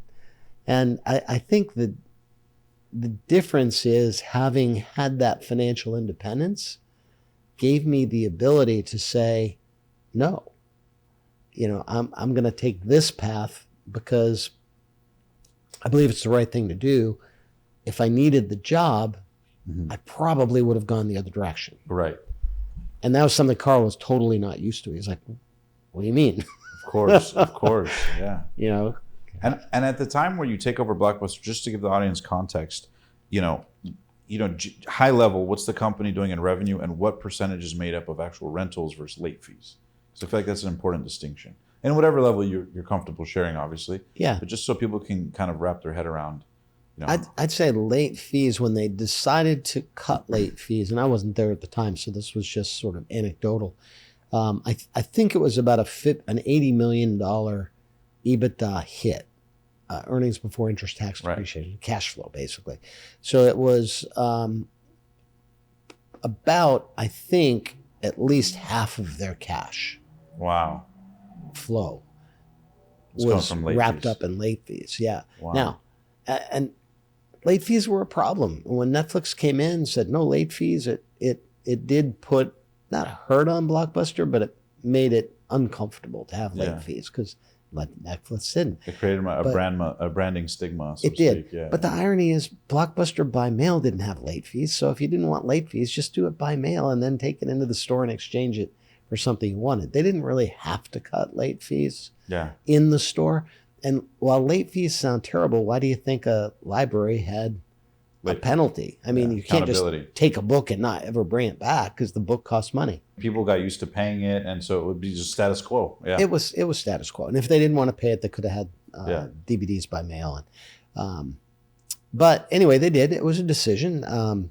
It's always easy to go back and second guess somebody else's strategy, but it did complicate the cash flow challenges. Wow. And then when the financial markets collapsed, it was now exponentially difficult. I did get the debt partially refinanced. Carl was shocked.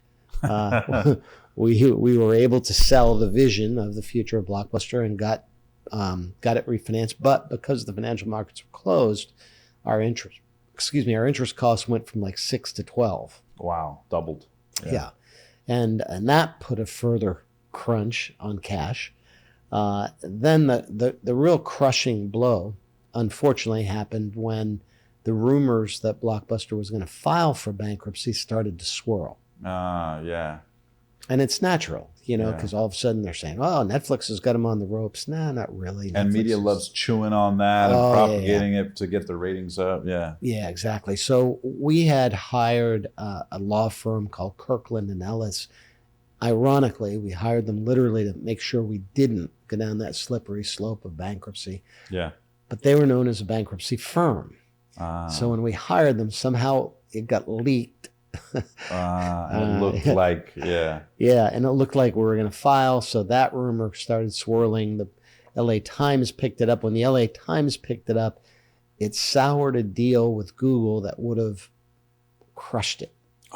We had a deal. Yeah. No way. Yeah. Blockbuster had a deal with Google? Yeah. Exclusive. A sweetheart deal. It was going to be a joint venture where everything free on Google's platform would have been YouTube.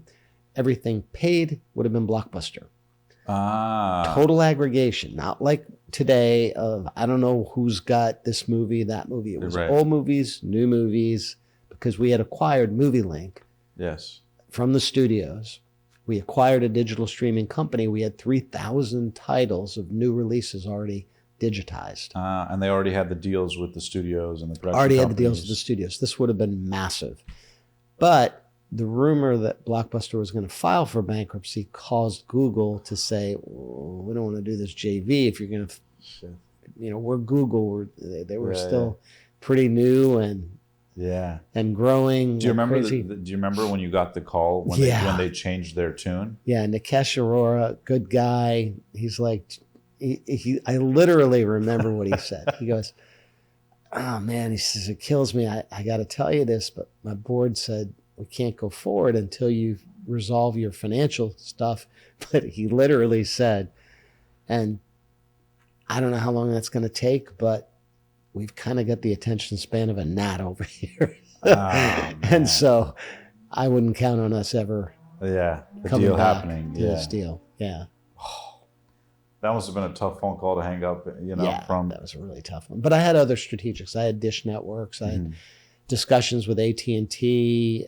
What were some other things you tried to do to sort of save the company or grow the company? Because I'm sure you tried everything, thought of everything, brainstormed everything, hired every consultant, put all resources. What were some of the other things you tried? One of the more controversial ones. I haven't talked about this one a lot. I kind of like, let's let this one die. Yeah. Because it was. Talk about it here, Jim, on the Passionate Few. No, it was so controversial. But here was the idea. Nobody was streaming at this point. There were no smart TVs. TVs were dumb. There were no icons on TVs. Right. There was no Wi-Fi built into TVs. The only way you could stream was with an Xbox, or Netflix had partnered with Roku. Right, on some devices. Yeah, you have to kind of clunky thing. You plug it in, and that's it. So, and even if you could stream, Wi-Fi was wildly unstable. Spotty, buffering, all kinds of terrible things. So we're sitting there saying, well, how are we going to get in devices? So I'm talking to Sony. I'm talking to Samsung saying, could you put the Blockbuster, icon into your TV? Talking to phone on the remote manufacturers. or whatever. Well, Apple wouldn't play because they had visions of doing their own movies. So Apple's like, no, we're not gonna partner with you. But I thought, well, what if I could partner with Best Buy or Circuit City? So I tried partnering with Best Buy first. They also had aspirations to sell their own movies. So they're like, nah, we don't want to partner with Blockbuster. We're going to go out and do this on our own. We're going to put our logo on the TV and sell movies. Right. Okay, so that's not going to work. Well, what about Circuit City? And Circuit City was on the rocks at the time. They were really struggling. They were like a younger Best Buy. Yeah. Exactly. So I went to the CEO of Circuit City and said, we want to merge. We want to acquire you. And they said, no, we're not going to do that. And I went back to Carl and said, well, they've turned me down. And he said, let's go hostile. I was like, I don't think we should go hostile. Like a hostile takeover? Yeah. He said, no, this is what we're going to do. We're going to get out. Trust me. We're going to go to the press. We're going to tell them we're acquiring them, whether they want it or not. And I know how to do this. Yeah. Classic Carl icon. Classic Carl icon. Yeah. So we do. So we go hostile. We announced we're going to take over Circuit City. Well, the next day, the Wall Street Journal comes out with this article. I think it was a journal. I don't know. It shows 2 bricks strapped together, thrown into a pond. So, yeah, the street didn't love the deal. And what they didn't see is the reason for acquiring Circuit City was to get into the devices, because they had so much. They were second largest retailer of electronic devices in the country. And they overnight could have gotten Sony, Samsung, all of these manufacturers to bake a Blockbuster icon on every TV, every computer, every cell phone that was sold. And our vision was, when you buy any of those devices, you would have Blockbuster baked inside free. All the old movies free, new movies paid. That way you're overcoming, instead of like waiting in line or trying to market after they buy the TV, at point of sale, you're built in. So it's less friction. You're minimizing friction at scale. Yeah. Convenience. Yeah, convenience. Yeah, it would have been really convenient, because every TV would have come out, not with 100 different options. They would have built Blockbuster into either their remote or right on the TV. And you guys already had the sort of branding. You guys already had so much loyalty already. Yeah. It would have been an easy transition. And what's funny is that Netflix ended up doing that. Yeah. They ended up being in the remotes and everything like that. So I'm sure you saw that one like, shit. Yeah, I know. But we were pretty far ahead at that point. This was 2008. Okay. And then, so what happens during the rest of the tenure with Blockbuster? You're trying to solve the company. Yeah. You have is it over $1 billion in debt? Yeah. And really what happened, fear, again, the studios ultimately put Blockbuster out of business, because, as I said, we had gotten refinanced, partially refinanced. We had 90-day credit terms with our studios. Yeah. So we would buy a movie from the studios, $12, $13, $14. We would rent it 20 times before we ever had to pay for it. Right. So this is not a company with a cash flow problem. Right. Our stores were not a big burden. Most of them were evergreen leases. We knew the stores weren't going to last forever. So we didn't have a lot of lease obligations. Right. So we were kind of not going to be able to have a lot of excess cash to invest in streaming for a while. But from a cash flow perspective, we were going to be fine. So what were the biggest expenses that were creating, that were minimizing sort of profitability, or that were causing profitability issues? If you have, relatively speaking, minimum wage employees and managers, you have 2-3 people operating per store. Primarily the incremental costs that we had to advertise a subscription business, try to compete with Netflix. Ah, gotcha. Yeah. So that would have been the only thing that suffered. Netflix would have gotten a head start on the subscription side of the business. We would have still been able to bump along, but the studios were afraid that we would put ourselves out of business, that we would starve cash flow, and we'd file for bankruptcy on purpose to be able to restructure the company. And the first studio that took us from 90-day terms to cash then caused an inevitable collapse. Yeah, we had no choice, because then all the other studios followed suit. We went from, it was probably that float from between cash on demand and 90-day credit terms was probably $350 million in float. Wow. And that disappeared like that. Wow. So that forced our hand. How much was Blockbuster doing in revenue at the time? Top line. Yeah, geez, I don't even remember. 5 billion, 6 billion, something like that. How many locations? How many employees? I think we had 4,000 or 5,000 locations at the time domestically. Yeah. Had a pretty good international operation too. And there was franchisees, right? Yeah. And Well, corporate stores in the U.S. and franchise outside. gotcha. So they were all corporate owned. Had a few franchisees, but not many. Not as many as 7-Eleven. Yeah. Wow. And then ultimately the day you guys decide to, I'm sure you have to make heavy decisions at Blockbuster. What's that like for you as a leader, especially someone coming off the success of 7-Eleven? Yeah, it was tough. It's tough on the ego. It's tough on the ego when you see, as I said, a half-page, full-color picture of yourself with a Pinocchio nose. Because I was out saying to the street, we're not going to file. We have no intentions of filing. Yeah. And then the studios forced our hands. We ultimately had to file, but on just the speculation that we were going to file, the New York Post was challenging my integrity. And that's hard. That's really hard when you spend your whole career trying to protect your brand, your personal brand and your character. And then just like that. Yeah. Knowing what you know now, or, these years later, is there anything you would have done differently when running Blockbuster, or things you would have tried maybe? Of course. I'm sure you've ran this in your mind a million times. Yeah, of course. Well, the first thing I would have done is not left it a public company. I would have followed through and taken it private. Did you have friction doing that? It was Carl Icahn that convinced me to leave it a public company. Right. My objective was to take it private. That's why I was talking to investors, ended up in his office while I was on the road show to raise the money to take it private. I believe we could have taken it private. How much would that have costed? A couple of $2 billion. Yeah. But there's we plenty would have of had to pay off investors. the debt. Yeah. But it would have been it would have refinanced all of that debt in 2007. Right. And we would have blown right through the financial crisis without batting an eyelash. Yeah, because you would have had the capital to support it. Yeah. Yeah, exactly. So that was step one. Step two, when we acquired MovieLink, that was a huge competitive advantage versus Netflix. And can you explain why to the audience who may not understand why? Yeah, the studios wanted to avoid the chaos that exists today with streaming. Right. With so many, basically they wanted to control the intellectual property. Yeah. So they put together a joint venture among 5 studios, and they said, we're going to put all the movies in here, in this entity, and therefore there'll be one place to go for streaming. Yeah. And it'll be a co-op among the 5 studios. Well, they weren't very good partners, business partners. Right. So they said, instead of us trying to do this ourselves, let's sell it to Blockbuster, because we were the preferred business model. Netflix, the difference, by the way, Netflix is the all-you-can-eat buffet Right. subscription. We were the a la carte restaurant. Gourmet. Yeah. Yeah.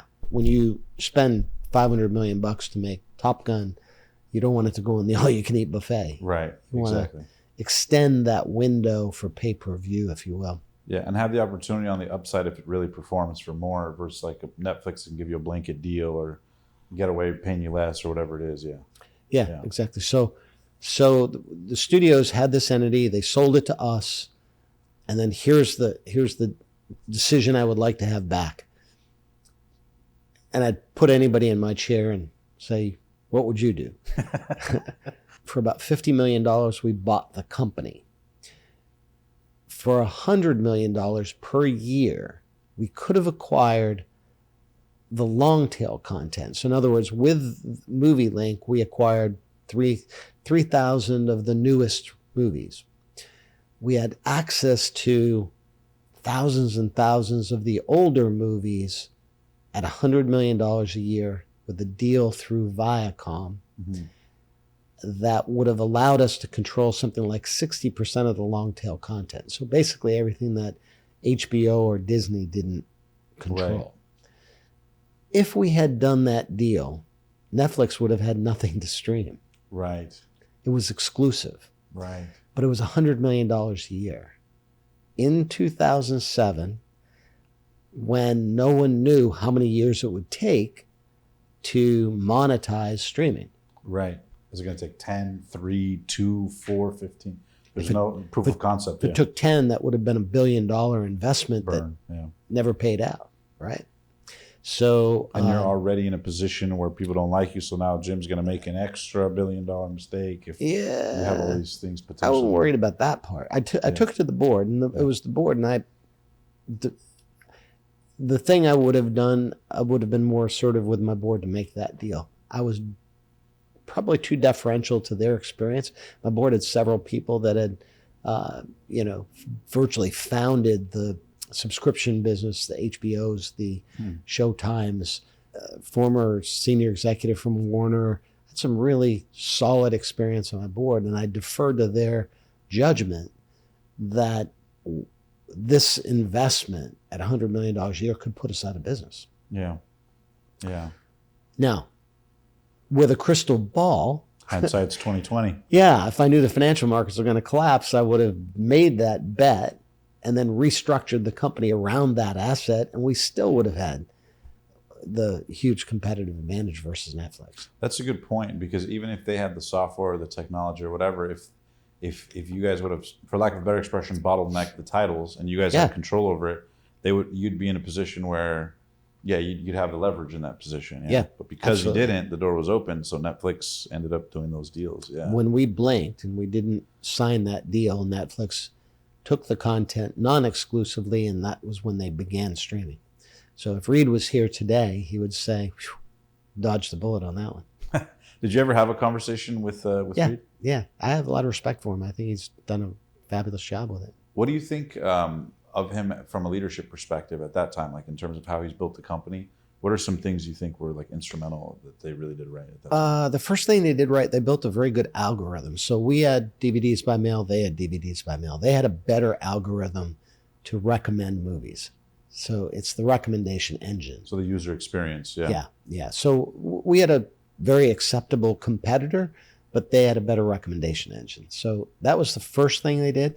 And then, I've coined the expression, by the way, change equals opportunity. Yes. CEO, ironically, is the acronym. Oh, change equals opportunity. That's right. Isn't that great? Yeah. Yeah, I discovered that as I was writing the book. I wrote down those words and I went, shit, look at that. CEO. Yeah, that's my job. That is the job of the CEO. And I think Reed has been a case study in his ability to change, because every time we had him on the ropes, he would come up with something new. Yeah. So shortly after we sold the company to Dish, in helping us get through bankruptcy, Dish Networks now owned MovieLink, now Blockbuster On Demand. They had the power. They had a lot of studio relationships. They had the power to really put Netflix on the ropes and put a lot of pressure on them. And Netflix all of a sudden had to raise its prices, and people started losing subscribers. Yes. So Reed and his team, Ted Sarandos, then now co-president, or co-CEO, then went and put a bet on House of Cards. They bet $100 million, ironically the same level of investment and probably the same level of risk, because they were a distributor. They were not a creator of content. Now all of a sudden they're going to put a bet on content creation. It's a whole different business model, but it paid off in spades. It created a whole new genre of binge watching, and it was a brilliant move in hindsight. And way more cost effective, because you cut out the middleman by producing your own content. Yeah, and they've been successful in doing that. But it was their ability to morph from a DVD by mail to DVD streaming to now content creator. Yes. And they did it successfully. And they did it without a proof of concept first. Oh, yeah. That's what I think is incredibly impressive, because it's one thing when you can emulate other companies' success, but when you're inventing the future and you're doing it with hundreds of millions of dollars and shareholders and eyeballs, and you're acting like you know what you're doing, and then it works, you're like, oh, yeah. Thank God, yeah. and I know we actually interviewed, are you familiar with Mark Randolph? Yeah. So I believe for a certain period of time, he also ran the company. I asked him about the pricing, and this was actually really interesting. He goes, do you know how many pricing iterations we went through to land on like $9.99 unlimited everything? Yeah. He goes, one of the things that's crazy is like the goal of a CEO or a leader is to realize the obvious. He said that. And he goes, but sometimes it takes a couple $100 million to realize the obvious, like, oh, we need to kill that, we need to do more of that, less of that, because we're always trying to like be inventive. Yep. So I thought that was really interesting as well, because he said they went through something like 12 pricing iterations before they landed at $9.99 unlimited everything. And I know they did the DVDs initially, and then they had a hybrid. If you get 1 DVD versus 2 DVDs versus 3 DVDs, they had like a tiered system. Yep. So yeah, I'm curious, like, as you guys observed that, where was the day where you guys, or was it a financial thing where you guys realized, holy shit, we just can't compete with the debt and we never really, in fact, I got myself in so much trouble. There's a quote that I had out there that it still haunts me today, because if you Google me, it was like, oh, Keys said Netflix is not the competition. Apple and I think I may have said Amazon maybe are, because I saw their infrastructure, their ability to deliver this content less expensively and do it in a video on demand fashion, which, you know, put this in the context, 80% of our Blockbuster rentals were new releases. Oh, wow. Yeah, they weren't the old subscription stuff. Yeah. That wasn't the center of the store. Yeah, I remember that. It was like the new release wall. The blue, there was like the blue for the old ones, and then it was like the red cover for like new releases. Yeah, the new release wall was that was 80% of our business. So, and then you guys also did video games. Yeah, I loved when you guys included that, and then you had it for the Game Boy and the Nintendo and some of my fondest memories, by the way, I have to say, were Friday nights after school. You know, you go with the family, you get the popcorn together, and you go to Blockbuster, you pick whatever you want for $7.99 or whatever. I'll never forget those days. There's still awesome. A lot of love for Blockbuster out there. Oh, absolutely. I think there's only one store left or something like that, or two stores left. I think it may have closed down, Bend, Oregon. Yes, that's right. That's right. The Bend, Oregon location. Yeah, I think they finally gave it up. So as you look back on this career, obviously since then you've done and advised, you know, companies all over the world. You just got back from the Middle East. You know, what are some of the common denominators you see amongst great leaders versus leaders that kind of, like you said, get stuck hovering and ultimately die? Especially nowadays in business, it's so much about, you know, adapting, change, growth with AI. I mean, you saw with the advent of AI, you know, a year ago to today, it's insane. Yeah. So what advice do you have for leaders today who really want to grow their business and not get stuck hovering and ultimately die? Yeah, change, confidence, clarity. Those three things are critical. I literally call it my gift. Not only was it what I used to generate some success and even live through a challenging environment like Blockbuster, but I also have been out running around the world sharing that gift with others, because it really does make a difference.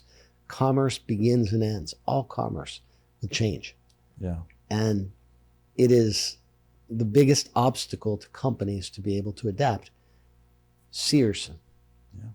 Think about Sears. It was a catalog company. Yeah. When I was a kid, I was looking in the catalog, Sears catalog. Yes. And then they decided they needed stores. And then Walmart came in and did the stores better. And then Amazon came in with what? Yeah. A catalog. Yeah. I mean, it's full circle, right? Yeah. And Sears could have been Amazon today had they been able to adapt quickly.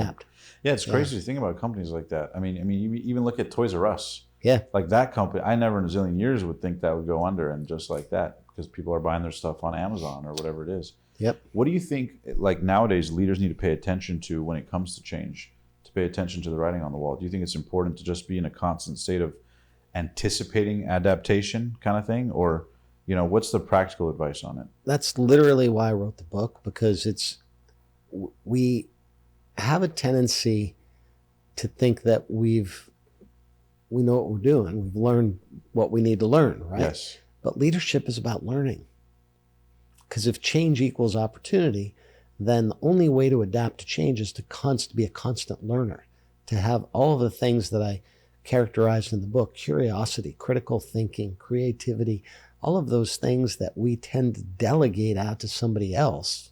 Yes. We have to do as leaders of a company, and nurture that curiosity so that we're constantly reading, constantly learning. Yeah. If a CEO isn't learning about AI now and out there using ChatGPT and all the new tools, he's going to fall behind. Yeah. And I'm sure you saw that at the corporate level, right? Executives get very comfortable, the company's doing well, and then boom, out of nowhere, one competitor, 20 years of growth, and in 2-3 years they're done. Exactly.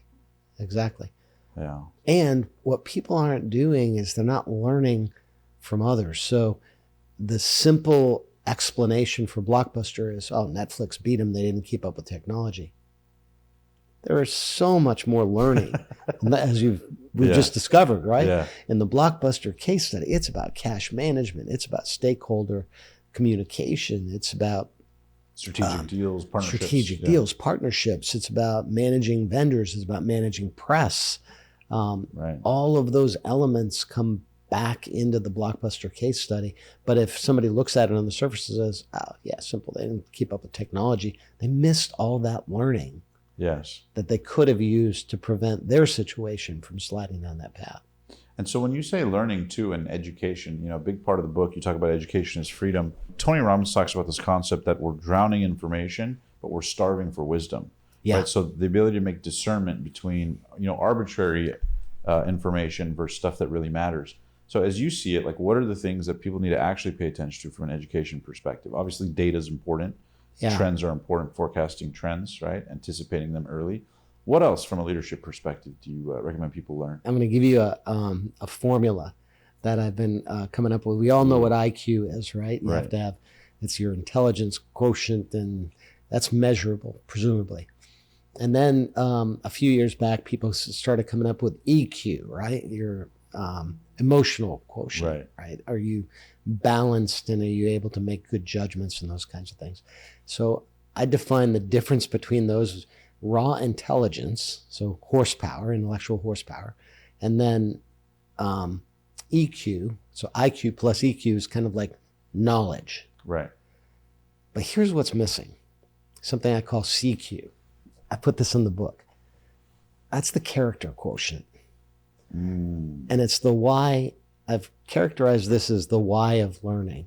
It's your ability to collaborate, your ability to have cultural literacy. And it's kind of interesting because there's all this debate about DEI and diversity and all that stuff. It's just words. What's really important is we understand each other. Yes. And we recognize that our differences can be our strengths. Yes. And leverage that, because that's a huge competitive advantage if you can pull that off.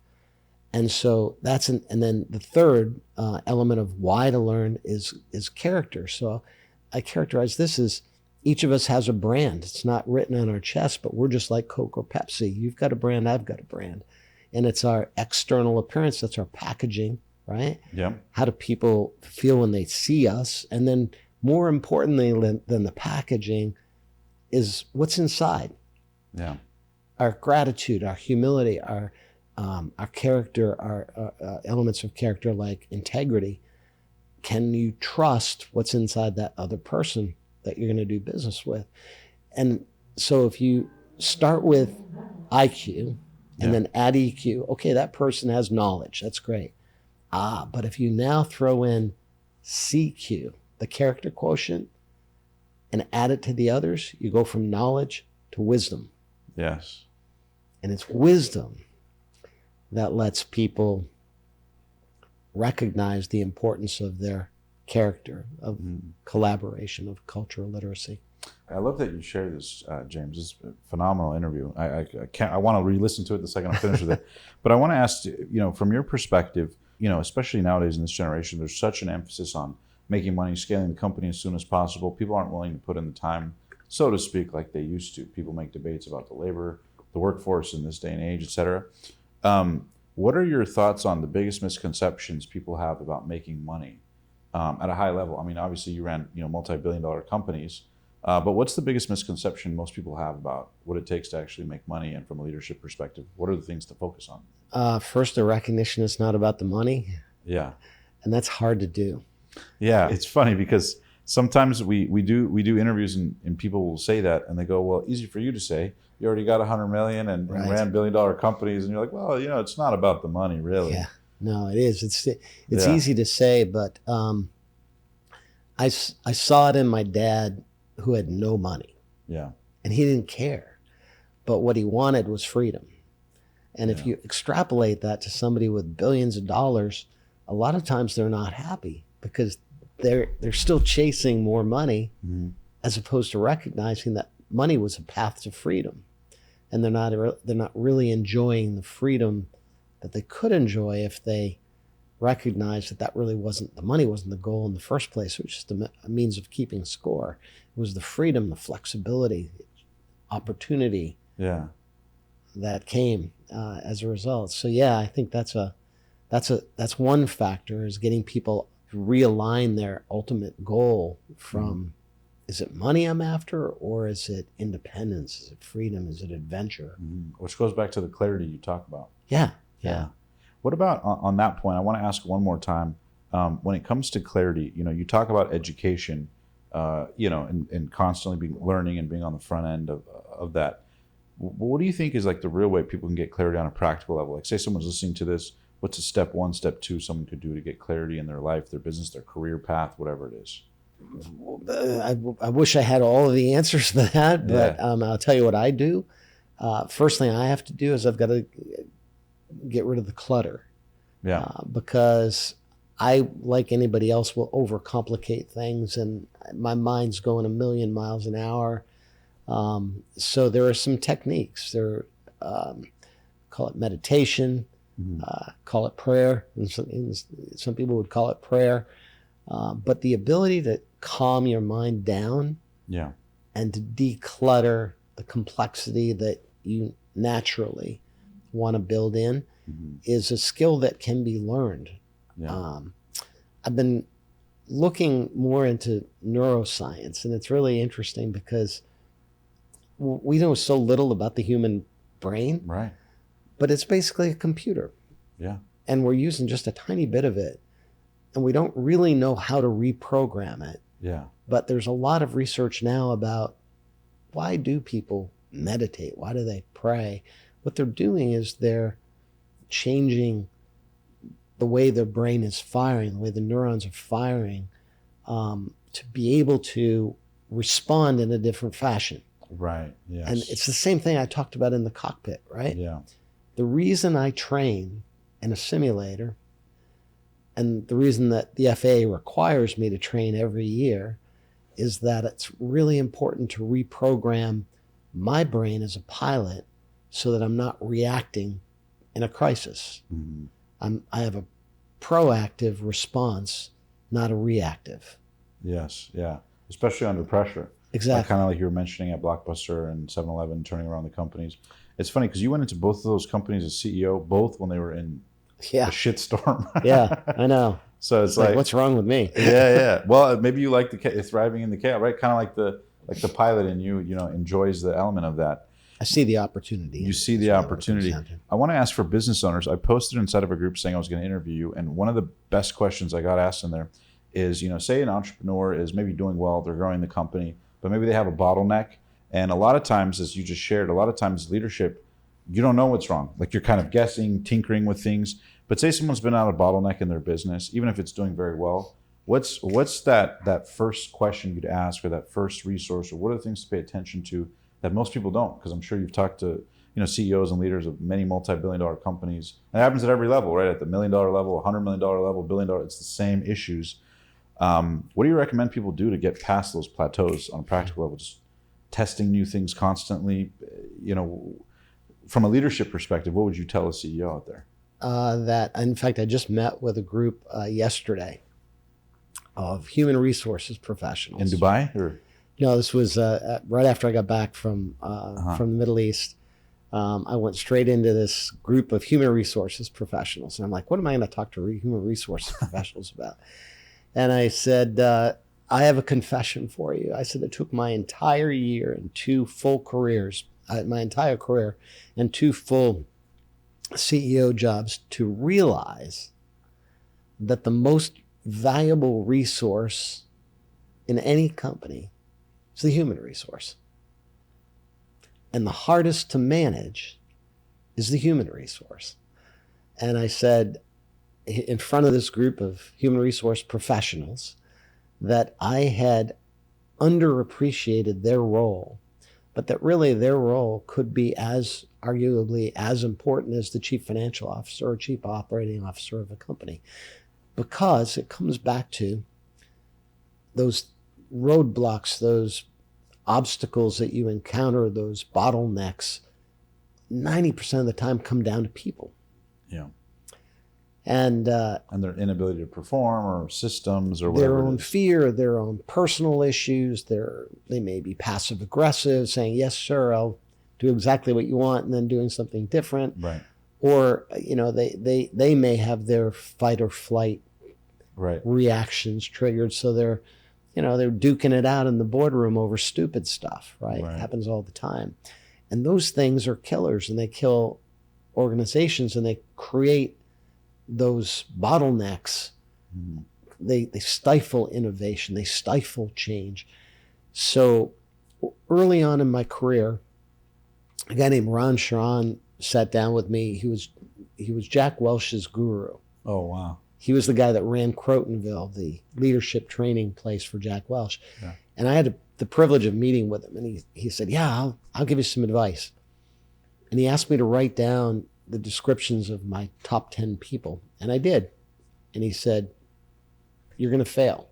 I was like, geez, thanks. I've been with you for 30 minutes and you told me I'm going to fail. And he said, you don't have the right people on the right jobs, and you don't have the courage to do anything about it. Wow. Point blank. Point blank. Just bam, just shot me right in the chest. But he was right. He was absolutely right. It's the single biggest, hardest thing for a leader to do. Because they get attached to people who are B players or C players or... Yeah. I mean, we have compassion as humans. Yeah, he's my friend Jam. We go to the thing together. We joke around about the inside joke. Exactly. We put the man over the mission. Exactly. Yeah. It's hard. It's really hard. And that was probably my single biggest weakness as a leader, being able to truly assess who are the right people for the right roles, which is why a human resources professional is so important, because they can bring the assessment tools to the table and the skill to recognize, do you have the right people in the right chairs? From the beginning. Yeah. Who, not how. Yeah. I love that. Well, very cool, my man. And then I have one more question before we wrap up. I know we've gone almost 2 hours here today, so I appreciate you in the studio. That went by fast. Yeah, I hope you enjoyed it. Yeah, this was fun. For people who are interested in reading Education is Freedom, we'll put a link down below for people to check it out. But who is the ideal person who should read this, and how could they benefit? I know I'm personally going to dive into it right away, so I'm excited. I thought I was writing it for young people, hey, go to school, stay in school. Turns out young professionals. It's been, as I've traveled around the world, I've done a bunch of YPO groups, young presidents organizations, young entrepreneur groups. That's the single biggest one. But here's what will surprise you. I discovered this in Australia. I discovered it in the Middle East. It's really a book for everybody, because I know it sounds bold, but the single biggest issue in society today is we're mired in fear. Fear, yeah. And in the course of trying to solve for this in a business context, right? Why does fear stop people from reacting? I went back to the ancient philosophers. I found Enid Rushd, who, when I was in the Middle East, everybody knew this guy. He was a Muslim philosopher, and he said that ignorance leads to fear. Fear leads to anger. Anger leads to violence or hatred, and hatred leads to violence. Wow. And the world is mired in that, if you think about it. I mean, what causes war? Somebody's afraid someone's going to take their land, do something to them, and they lash out against it, and that creates this cycle of fear. Right. Business won't grow, so you lash out at your employees or whatever the context. Yeah. Exactly. And so in the course of researching the book, I said, well, what's the antidote to fear? And it showed up in Star Wars. As Yoda, all things do. Yeah, of course. Because Yoda quoted this ancient philosopher when he was teaching Luke. And he said, Luke, the fear leads to the dark side. And the only way that you're going to solve for fear is to have knowledge. You've got to understand. And that's why I'm here teaching you. And you have to have the force with you, which is a beautiful metaphor for faith. May the force be with you. May the force be with you.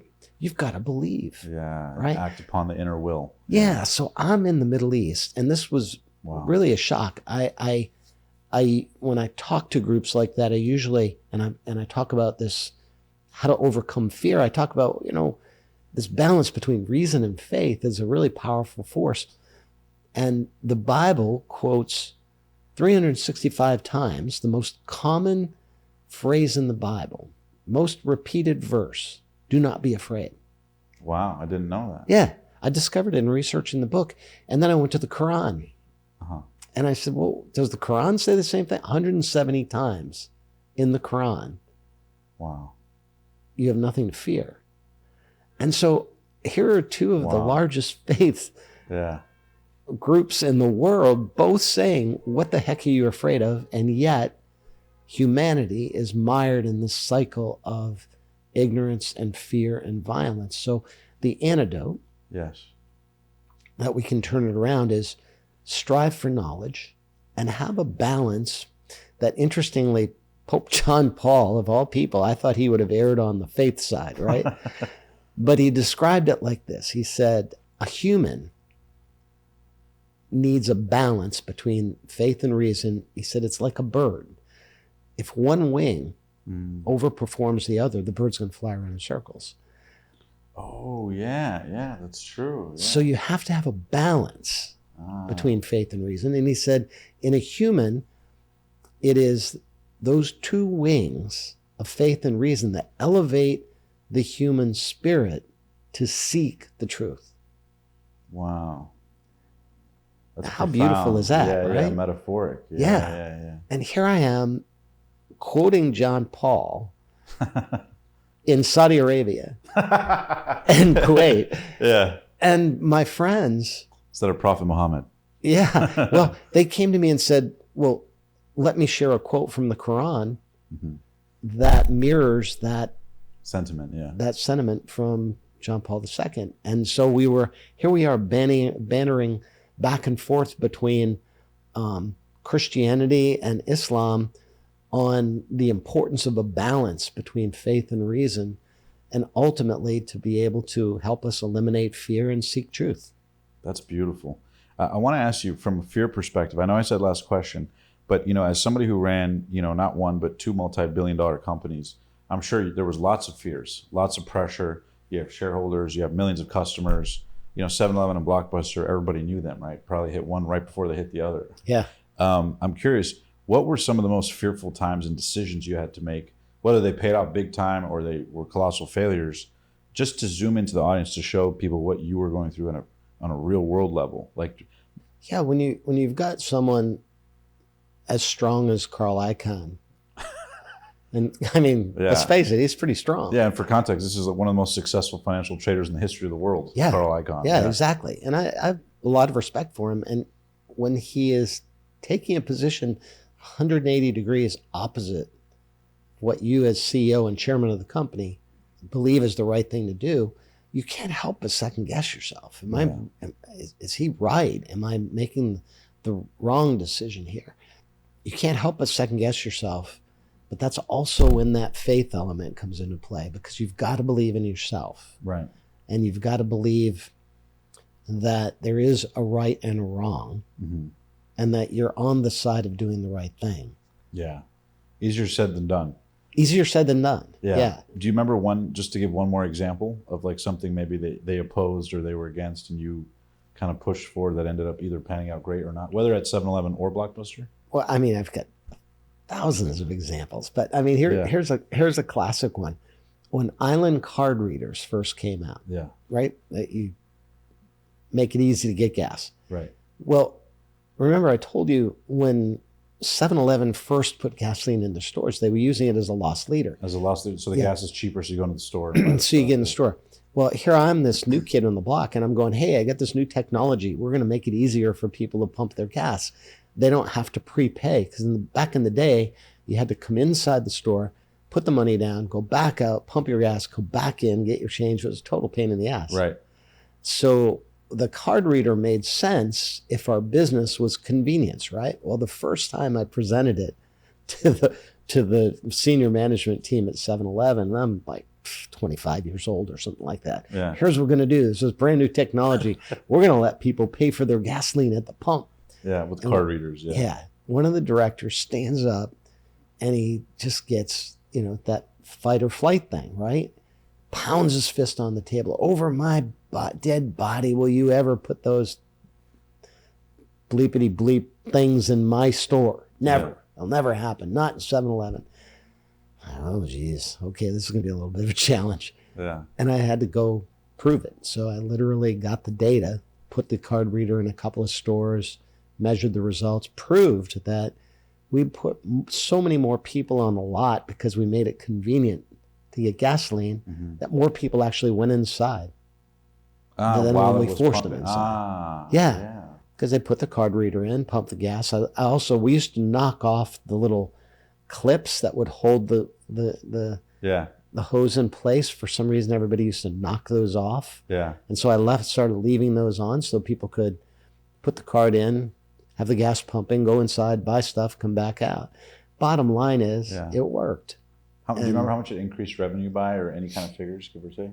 I don't remember off the top of my head, but we did definitely increase traffic count inside the store, and dramatically increase the volume of gasoline outside. That's wild. And I know you said you took the stock price from $3 a share to $40 when you left. What was the company at revenue-wise when you got there versus when you left? Do you remember? $12 billion, I guess, before. Yeah. And then, I don't know, maybe we drove it to 14, 15 billion. Yeah. Something like that. That's incredible, man. That's incredible. But today, there, as I said, 80,000 stores worldwide, and they must be up at $50, $60 billion or something. I don't even know. Yeah, thriving. Well, James, thank you so much for coming to do the podcast and sharing this with us. We play a little game here at the end before we wrap up. I know you answered all my questions, but these ones are kind of going to be like a fun roundtable. So the way the game works. Lightning round. Yeah. So the way the game works is it's called First Things First. Essentially what we do is I rifle off a quick word or phrase, and then you just tell me the first word or phrase that comes to mind, just the quick thing off top. It's like a verbal Rorschach test. Exactly, like a word relation game, exactly. Okay. The only rule is that you can't repeat yourself twice. Oh, jeez. Okay. Ready? Yeah. All right. First word, the day you became financially free with the 7-Eleven stock. Is that a word? Yeah. Relief. Yeah. I love it. The hardest day in business running $1 billion company. Facing the reality of a necessary restructuring, financial restructuring. Hard. Bankruptcy. Yeah. Financial freedom. It's not about a lot of money. Financial freedom, independence. What makes a world-class CEO? Confidence. Biggest mistake most CEOs make? Fear. Fear. Inability to change, driven by fear. Worst business advice you've ever been given? Don't work so hard. The biggest misconception most people have about multi-billion dollar CEOs? That they don't have compassion for others or society. The future of AI in business? Change equals opportunity. Adapting in business? Oxygen. Adaptation is the oxygen that business survives on. Flying? Freedom. Your airplanes? Toys. Your book, Education is Freedom? A movement. And last but not least, what you hope people take from your story and your life's work and sharing the wisdom you've learned along the way? Inspiration. My man. That's a wrap. Thank you so much, James, for coming on and sharing your inspiration with us here. Guys, make sure to follow James Keys down below. We just did 2 hours with him. And make sure to check out his book, Education is Freedom. We'll put it in the link down below. And I love the subtitle. The future is in your hands. So make sure to smash that subscribe button, follow James, and check out the next episode. Till then, live strong, live with passion, and we'll see you guys in the next inspiring episode. Thanks so much, James. Appreciate you, brother.